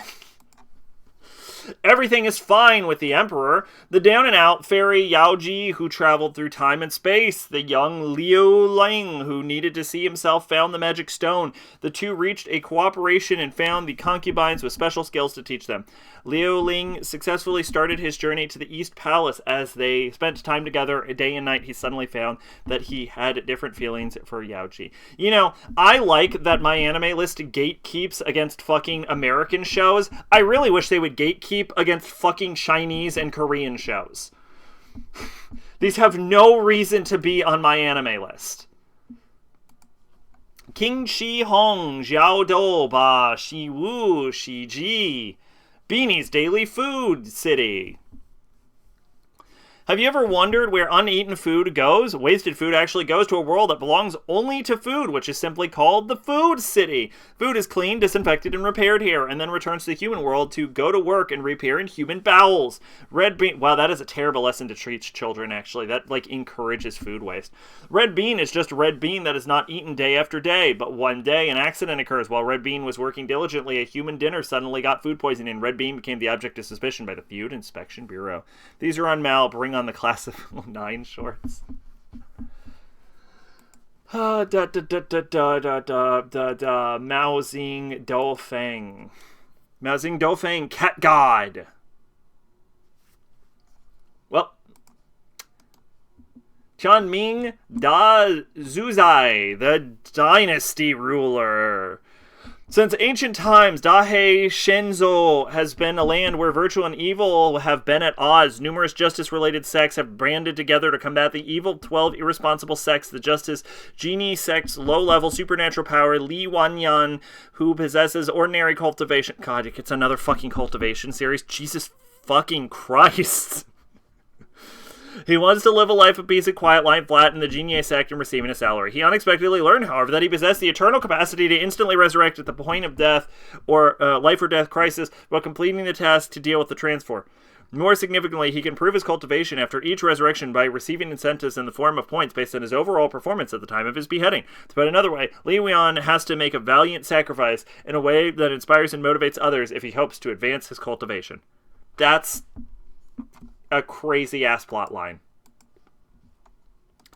Finally, we have Jinghao Ershing, which is hot boy bait for Chinese women, I think. That's what I'm getting from this. Alright, OVAs, baby. Let's do it. We have SK Infinity OVA Extra Part, which is related to SK Infinity, which came out in 2001. I read the plot about it, and it's about skateboarding, I guess. This is the Idolmaster Shiny Colors second season. Sheesh. Just fucking localize Idolmaster. A special episode included as a bonus episode in the Asobi Zora special Blu-ray box edition. Just let me play actual Idolmaster. I wonder if there's a fan translation. I would play Idolmaster. I don't want to watch an anime of Idolmaster. I have no interest in watching Idolmaster. I want to play Idolmaster. All right, you ready for the movies, everyone? We're on to the movies. Who's ready for movies? We're almost done. Who's ready for some movies? We have Kaiju 8 Go Movie. This is Kaiju number 8, the movie. Then a kaiju-filled Japan, Kafka Hibino works in monster disposal after reuniting with his childhood friend, Mina Ashiro. A rising star in the anti-kaiju defense force, he decides to pursue his abandoned team of Dreaming the Force, when suddenly transforms into a powerful kaiju. Number 8, with help from his junior colleagues, Reno Ichikawa, and Kafka hides his identity while striving towards his lifelong dream of passing the Defense Force exam and standing at Mina's side. But when the mysterious intelligent kaiju attack the Defense Force base, Kafka faces a crucial decision and is in a desperate situation. I've heard Kaiju number 8 is actually a good show. Like, I've heard good things about Kaiju number 8. It just does not... I don't like kaijus. Oh my fucking god. What am I sure about? What is this? This better not make sound. What is this? Oh, is this Idolmaster? Yeah, I'd play Idolmaster. Oh, this is a loading screen.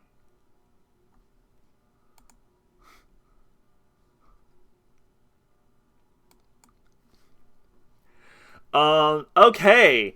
Versailles Nobara movie. The Rose of Versailles movie. I don't know how you would do Rose of Versailles as a movie. By Mappa? Hold up. Hold up.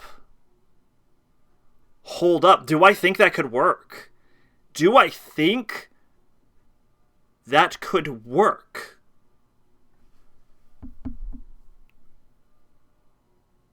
Who's directing this? You know what? Hold on. I'll read it. Hoping to reunite their countries in an alliance, the Empress of Austria arranges her daughter, the delightful yet spoiled Marie Antoinette, to marry the Crown Prince of France, Louis the XVI. Upon arriving in Versailles, the Austrian princess meets Oscar Francois de Jarrier, captain of the Royal Guards, a seemingly dashing young man, but to Antoinette's astonishment, he is in fact a woman. The youngest daughter of a noble family with a prominent lack of male heir, Oscar was raised as a boy to continue the family's military legacy. Suffocated by the rigid rules associated with her new position and longing for companionship, Antoinette immediately takes a liking to this intriguing young woman and wastes no time befriending her. However, as the childish new queen foolishly abuses her power, Oscar is conflicted between maintaining her loyalty to the royal family and addressing the growing concern of poverty among the common people. Recalling the events of the French Revolution, Versailles Nobara depicts the struggles of two women unjustly burdened by family expectations. Yet despite being forced to deny their identities at the expense of personal happiness, they march on to become key players in the annals of history. I don't think you could do Rose of Versailles in a movie. I think there's too much in Rose of Versailles to be a movie. What is this? What the fuck?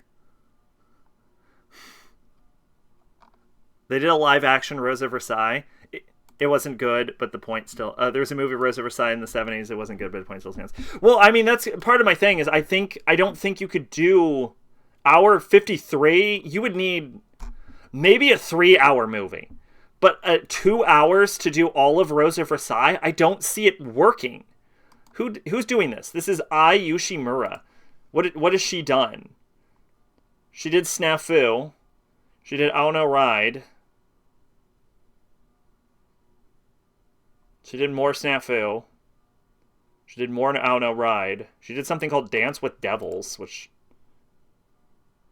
is a cute boy anime. She did something called Kubikicho Sherlock, which I've never heard of.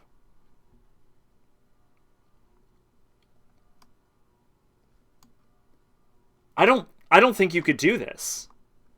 This is a train wreck waiting to happen. This is going to be terrible.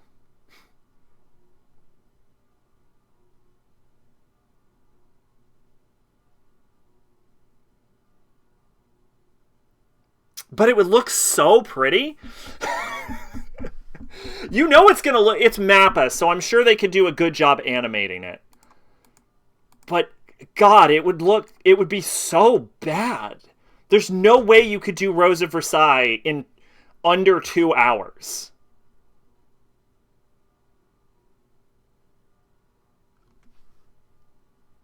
Like, how would you handle that? You could do...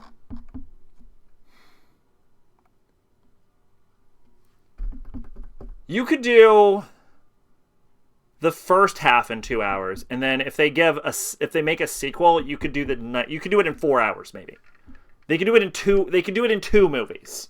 If they make a sequel to this, I could see this happening, but I don't, because you would have to establish Oscar and Anne-Marie as characters. And then you would need to cover like a long period of time. Right? Like, as the French Revolution is already a little too quick in the anime, so I don't know how you would do it in movie form. I'll watch this, but I guarantee you it will be bad. I'm also not confident in Mappa to be able to do this, because Mappa's got a real directorial issue. They're really good with their animation, but... They like to wave their dick around too much. Project Sekai movie Kawarete Sekai to Utenai Miku. Colorful stage, the movie. A Miku who can't sing.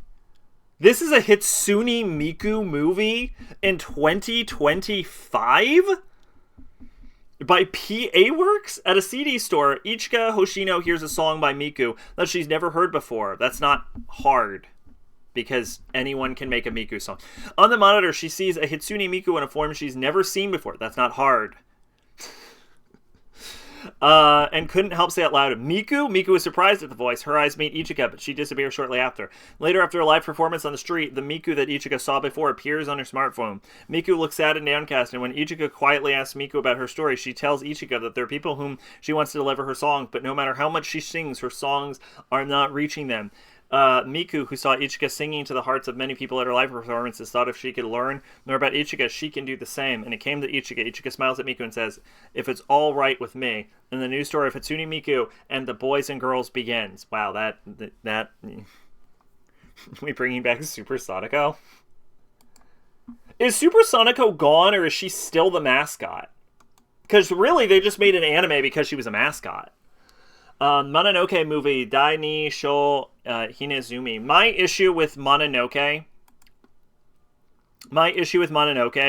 is the original anime has this filter over it, and whenever there's a filter on the screen, my eyes have a seizure. Like, not a literal one, but... I played Super Sonico. It was dubbed with Jessica Nigri as Sonico, and man, can she not act. I haven't seen her around in a good while. Super Sonico or Jessica Nigri? Because I've seen Jessica Nigri recently.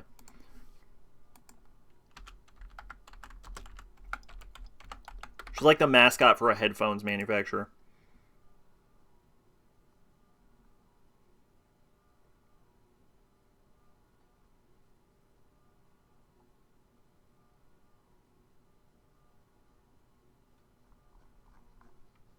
I'm more interested in the character.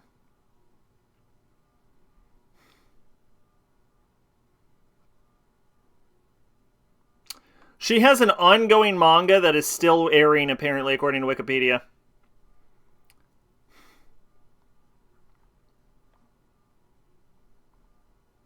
So, maybe still relevant.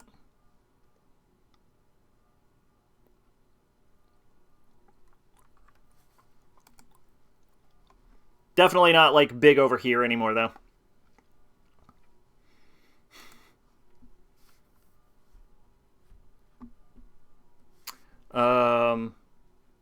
Sonico, usually you just see the fucking Nitro Plus logo and that's it. Maybe I just don't care. Senpai wa Oto Konoko movie Ame Nochi Hare, which is a movie to Senpai wa Otonoko. Oh, right. Yes. Yes, I remember what this is. This is Make a Girl. It's easier than you think it is. Taking place in the near future, Akira Mitsutame, a brilliant young scientist who developed SALT, a robot that assists people in their daily lives, finds himself at a dead end after a series of failed inventions. When friends suggest he could power up his personal life by creating a girlfriend, he develops an artificial partner, number 0, and then humanity was over. Who quite literally becomes his girlfriend, torn between her programmed emotions and her own evolving feelings. Number 0 faces an emotional conflict. Will love blossom between her and Akira, who is unused to connecting with others, or ...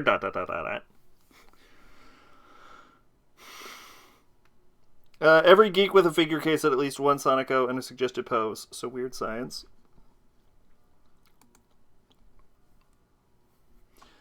Alright, we have Ninja Batman Tai Yakuza League. Batman Ninja versus the Yakuza League. Okay then. Wow. Is that supposed to be Yakuza Wonder Woman? Because she is looking tight if that is Yakuza Wonder Woman. Oh my god, it is! God damn! Also, we have a female Green Lantern, which I'm unfamiliar with female. I don't know of any female Green Lantern. Alright, they did Damian Wayne dirty. I have the first Ninja Batman because I thought Batman movie set was there. It was terrible. Well, it sounds like a bad concept, but I love that Wonder Woman design. I like the Wonder Woman design. That's like my big thing. I'm like, that's a really good Wonder Woman design, but it sounds terrible. It sounds like a nightmare. Alright, we have another Alden Noah Zero. There we go. Alden Noah Zero Re Plus. This is a compilation movie for Alden Noah Zero. If everyone remembers, Alden Noah Zero was one of the anime dartboard anime. So, of course, everyone has already seen... it's a shitty 3D movie, too. That explains why Damian Wayne looks so fucking terrible. So it doesn't even have this cool... Because this is a tight-ass poster, is the thing. Like, if it looked like this... It might be worth watching just for this. But, yeah, from what this PV shows right here, yeah, it looks like... I'm assuming that's Amanda Waller. Or the Wonder Woman in the poster does not live up to the Wonder Woman in the movie. But... Anyway, yeah, of course everyone has seen Alden Noah Zero because everyone has watched all the anime dartboard movies. So, moving on, we have Hypnosis Mike Division Rap Battle movie. This is somehow still going. This is a movie for Hypnosis Mike Division Rap Battle, which I imagine comes after the second season of Division Mike Hypnosis Rap Battle, which is a show that exists somehow. We have Binan, Coco, Chiokyu, Boy Boo, Eternal Love. Okay, so they're still making Boy Boo Love. Interesting. This is a movie commemorating the franchise's 10th anniversary. We've already read the plot of Boy Boo Love, so I don't think we need to read the plot of Boy Boo Love anymore.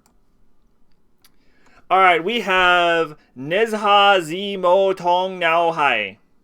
Nailed it. Killed it. Y'all never heard Chinese that accurate. This is a sequel to a 2019 movie, so I've already read the synopsis of it.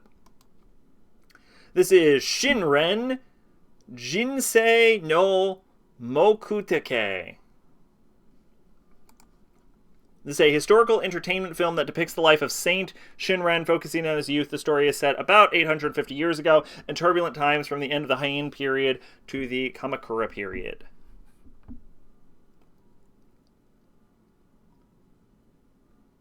Right. Okay, the end of the Heian period. I was like, what? The end of the Heian period 850 years ago? That doesn't sound right. Tomoe Maroke. Exorcism Chronicles, the beginning. A doctor turned priest, Father Park, was excommunicated for performing exorcisms by a church that refused to believe in the supernatural, beings preying on the innocent, when his longtime friend and monk from a secretive and magic-wielding temple calls upon him to protect the naive yet powerful child from his corrupting master. This could be interesting, but it's probably not. Oh god, it's ugly in 3D. Never mind. We have Luffy Law. It's a great age of pirates. This is an unknown event that took place after the Battle of Wano Country. I have not yet watched Wano. So, you know what? Fuck it. I'll throw it on there. They're probably doing this because Fan Letter was so well received. I know Toei is trying to, like, step up its game now that they're afraid of the One Piece anime coming out. This is Kaiju number 8, Hoshina no Kyojitsu, Hoshina's Day Off. A day off. After spending so long training, Reno has forgotten what he's supposed to do with free time. But when he sees that Hoshino is up to something, he goes on a mission to tail him with Iharu. This is Aldnoah Zero, Ame no Dansho, The Penultimate Truth, episode 2.4, released with the Blu-ray box set. So another Aldnoah Zero. I will be passing. I forgot Gen Urobuchi created Aldnoah Zero. I straight up forgot that. Neko ni Naritai Tamagawa-kun. This is a boys' love thing? This is a boys' love thing. Okay. For Tamagawa, volunteering at a cat cafe is the only relief from his stressful job. The manager tells him to relax and be spoiled, but he doesn't know what that means until a new customer, Rei Shindo, comes to a cafe and tells Tamagawa he wants to keep him as a cat. Enter their strange but fateful relationship, a pure-hearted and soothing romantic comedy. I have to say this. They do look pretty cute together. All right, look at that. That's adorable. All right, I won't be watching it. I am not the target demographic for this, but that is still, they still looks pretty fucking cute. So,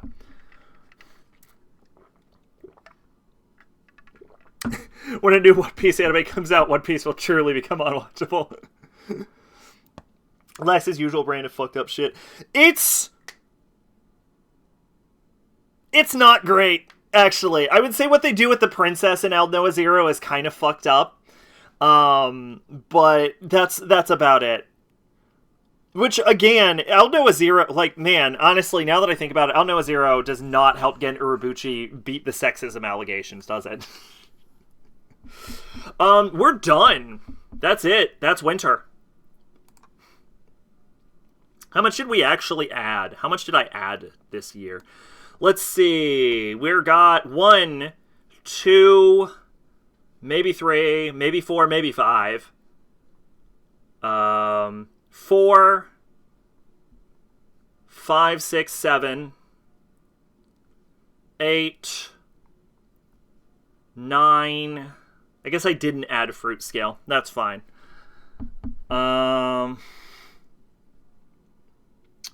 10, 11, 12, 13. I'm worried about Ubelblatt, and you should be too. I imagine if they fucked up Berserk, they're gonna fuck up Ubelblatt. 14. What is this? Did I read this? I didn't read this. I missed this one. Hold on. We're gonna have to come back. 15, 16, 17, 18, 19, 20, technically, like, we're at, like, 37, 20, about 20 anime, it's about par, for a winter season. Okay, I missed this. What is this? This is Botsuraku Yotai no Kizuko Dakedo Himedate Kara Maho wo pardon me, excuse me. Kiwa me te mita. See, this is why in Japan they give these things fucking nicknames, because this is unsayable in casual conversation. Like, this is a long enough title that, like, people don't even know what this is called. Oh yeah, Gen Urobuchi is totally sexist.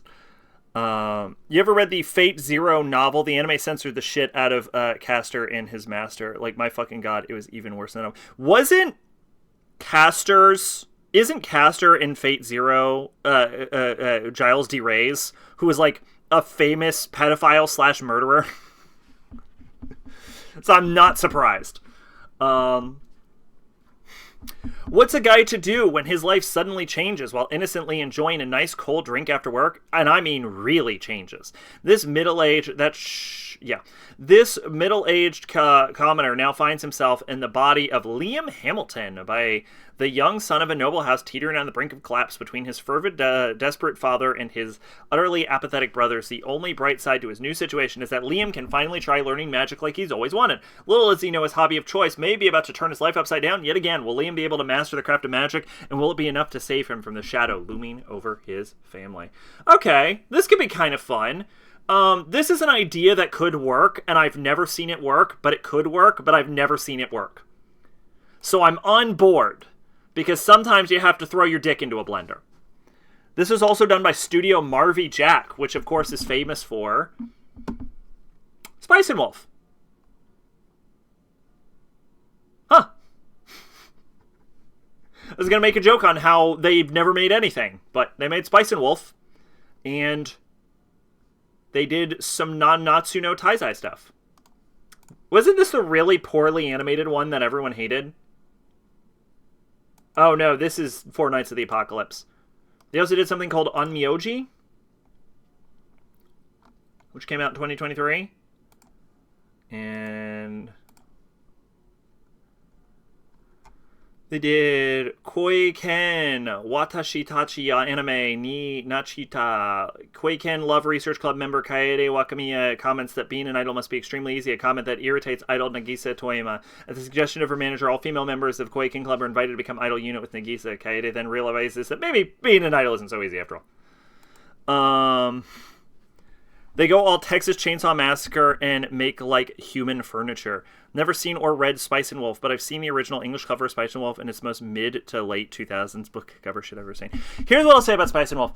I watched Spice and Wolf when I was in high school on the prompting of a friend, and I thought it was super fucking boring. I think I dropped it. I struggled to get through it. I'm like, this is so fucking boring, and I don't care anything about what's happening. I rewatched it. I think my review for Spice and Wolf's already out, right? Yeah. It's for sure out already. I rewatched it as part of my effort to not having dropped an anime, and season 1 was pretty okay. It was pretty decent. It wasn't it's not gonna blow your fucking mind, but it was a lot better than I gave it credit for when I was a child.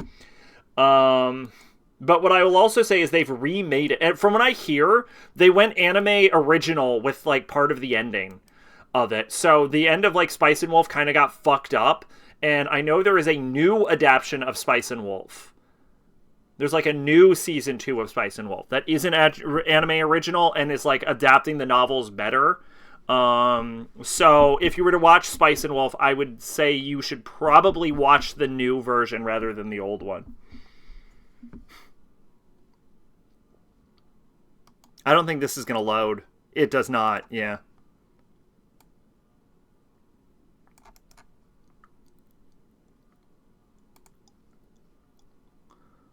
What the fuck? Oh my god! That is atrocious!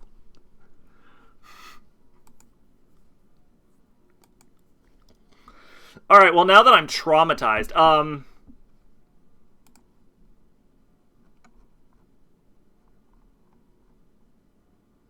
okay, I'd add that. So, yeah, about 21 anime as far as series go. About 21 we're looking at. And then I think I added the Rosa Versailles movie, even though I'm confident it'll be terrible. Yeah, and the Luffy Law 8-minute episode thing. Yeah. So about 23, assuming I don't end up watching 5 other things. So logically, it's closer to 30. So it's not bad for a season of anime. So I think we're good, actually. I think that's everything. Yeah, I think that's everything. I think we're good to wrap. I'm assuming you've got one other thing to link, though, based on there's more. So here's what I'll do. I will go ahead and move to the finishing plate. I will to the finishing slide, and I'll wait a little bit more. Okay, here we go. Live reaction to whatever this is. That is just bad. That is just bad. That is just not. That is just a. That is a woman. That is just a woman with fox ears. This is just a woman with fox ears.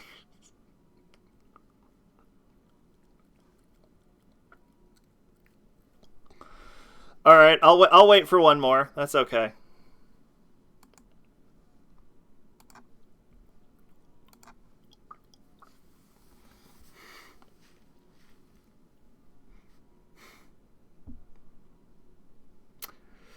So that was some dead air because I forgot I should be talking about something. Thankfully, they reprinted them with the original covers because fuck.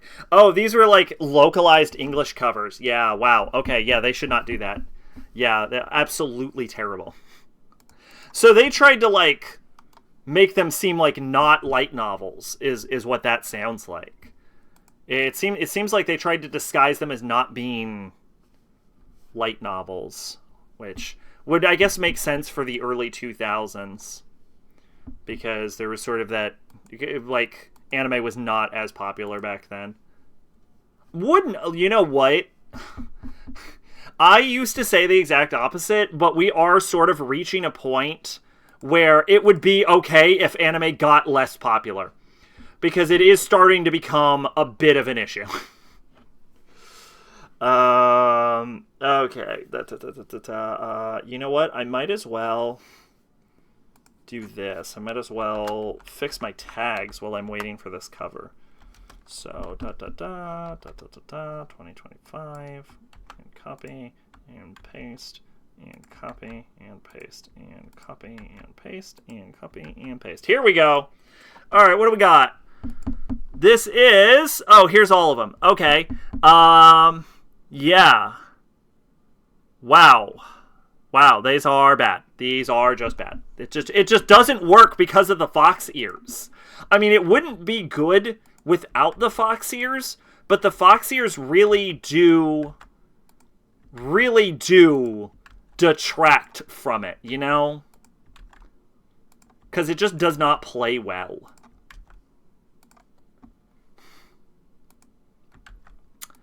Okay, well, that was that. Thank you for sharing, Maid. Oopsie. I have to fix that one in a moment. And with that, I think this shit is like peak Twilight era. Yeah. I actually like the Twilight covers. Here, you know what? I have one more controversial opinion before we go. I think that the ideas that Stephenie Meyer had in Twilight were solid ideas. I especially think the werewolves were handled really well, which is something she has gotten praise for before. And I think the reveal that they're not actually werewolves isn't great. But I think she did manage to create a fairly interesting mythos for how the werewolves formed and the concept of spirit warriors. And I think the idea of the vampires in Twilight are actually really cool. Like, the way she describes them as, like, these stony statues with a sort of, like, venom coursing through them. And the description of how, like, the first encounter with the werewolves, they, like, broke apart like statues. Like, the buildings, like, vampires don't have flesh. They're just made out of rock, basically. And, like, these like animate statues like kept attacking no matter how much they tore through them until they were set on fire. And the idea that like when you become a vampire, every aspect of you is enhanced. So if you already have supernatural powers, that's enhanced. Or if you're just like have naturally like high emotional intelligence in certain areas, that gets enhanced until it becomes a superpower. I think these are all really cool ideas. And especially with the Twilight vampire concept, I think the Twilight vampires could have been a pop cultural phenomenon that people would just rip off, very similar to the zombie. I think they could have been zombie-level popular monsters if she had called them anything except for vampires. because calling them vampires causes people to bring in this sort of preconceived notion about what a vampire is. As I talked about earlier about how like archetypes affect things and how archetypes are used for shorthand. And so calling them vampires made people compare their knowledge of vampires and vampire lore formed since like the 1800s against what is portrayed as a vampire in Twilight. And then when that clashes, Twilight ends up losing out just because Twilight doesn't have a strong of writing. If she had called them anything other than vampires, I think Twilight, I think the Twilight vampires that you see in Twilight would have become a very popular modern day monster that you would be seeing in other sorts of media. I think they would be very like similar to how zombies ended up getting picked up after like George Romero. I think Stephanie Meyer's like little vampires would be very popular creatures were it not called vampires. Like if she could have called them like gargoyles or some shit like that, or like literally anything, like given them any kind of name other than vampire, and I think they would be wildly popular to this day in even disconnected media to Twilight, because they're good ideas. Stephanie Meyer had good ideas. She just wasn't a good enough writer to execute them. And she sort of used terminology that caused people to instantly take up arms against what she wrote. So, recently read Life and Death and the gender swap to Twilight, and made it was bad, but I kind of loved it because the story of a dumb himbo being carried and saved by his 5'3" vampire girlfriend. It's kind of funny. I saw a post about that specifically. Where I'm trying to see, I don't remember where it was, but it was something like, it was, I think I posted it in memes or something. What, didn't I? Did I remember to do that? I posted it somewhere. Oh, okay. I don't think I shared that. Okay, I know where it is then. Hold on. Let me see if I can find it.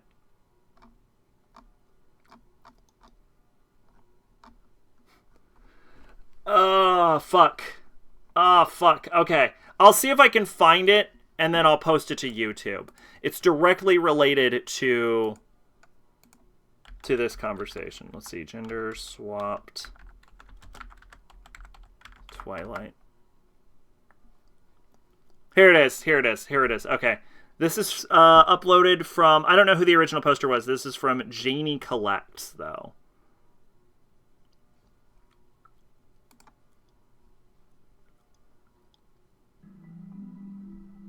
Stephanie Meyer wrote a book that was a remake of Twilight with every character's gender swapped. So it's now a story about a sullen loser high school boy who gets systematically stalked and pressured into a relationship by a borderline psychotic vampire girl that's constantly internally struggling with her desire to fuck him outweighing her desire to eat him, who then protects him from an even more predatory vampire girl who simply wants to torture and devour him. Then she later gets into a feud with a muscular and athletic Native American werewolf girl that is also in love with him. What the fuck? I finally get it! Oh, shit. Yeah, no, yeah, it's a great description of it. And I like the idea where she's like, what if I just do Twilight again, but now I'm a better writer because years have passed, and also I just gender swap them.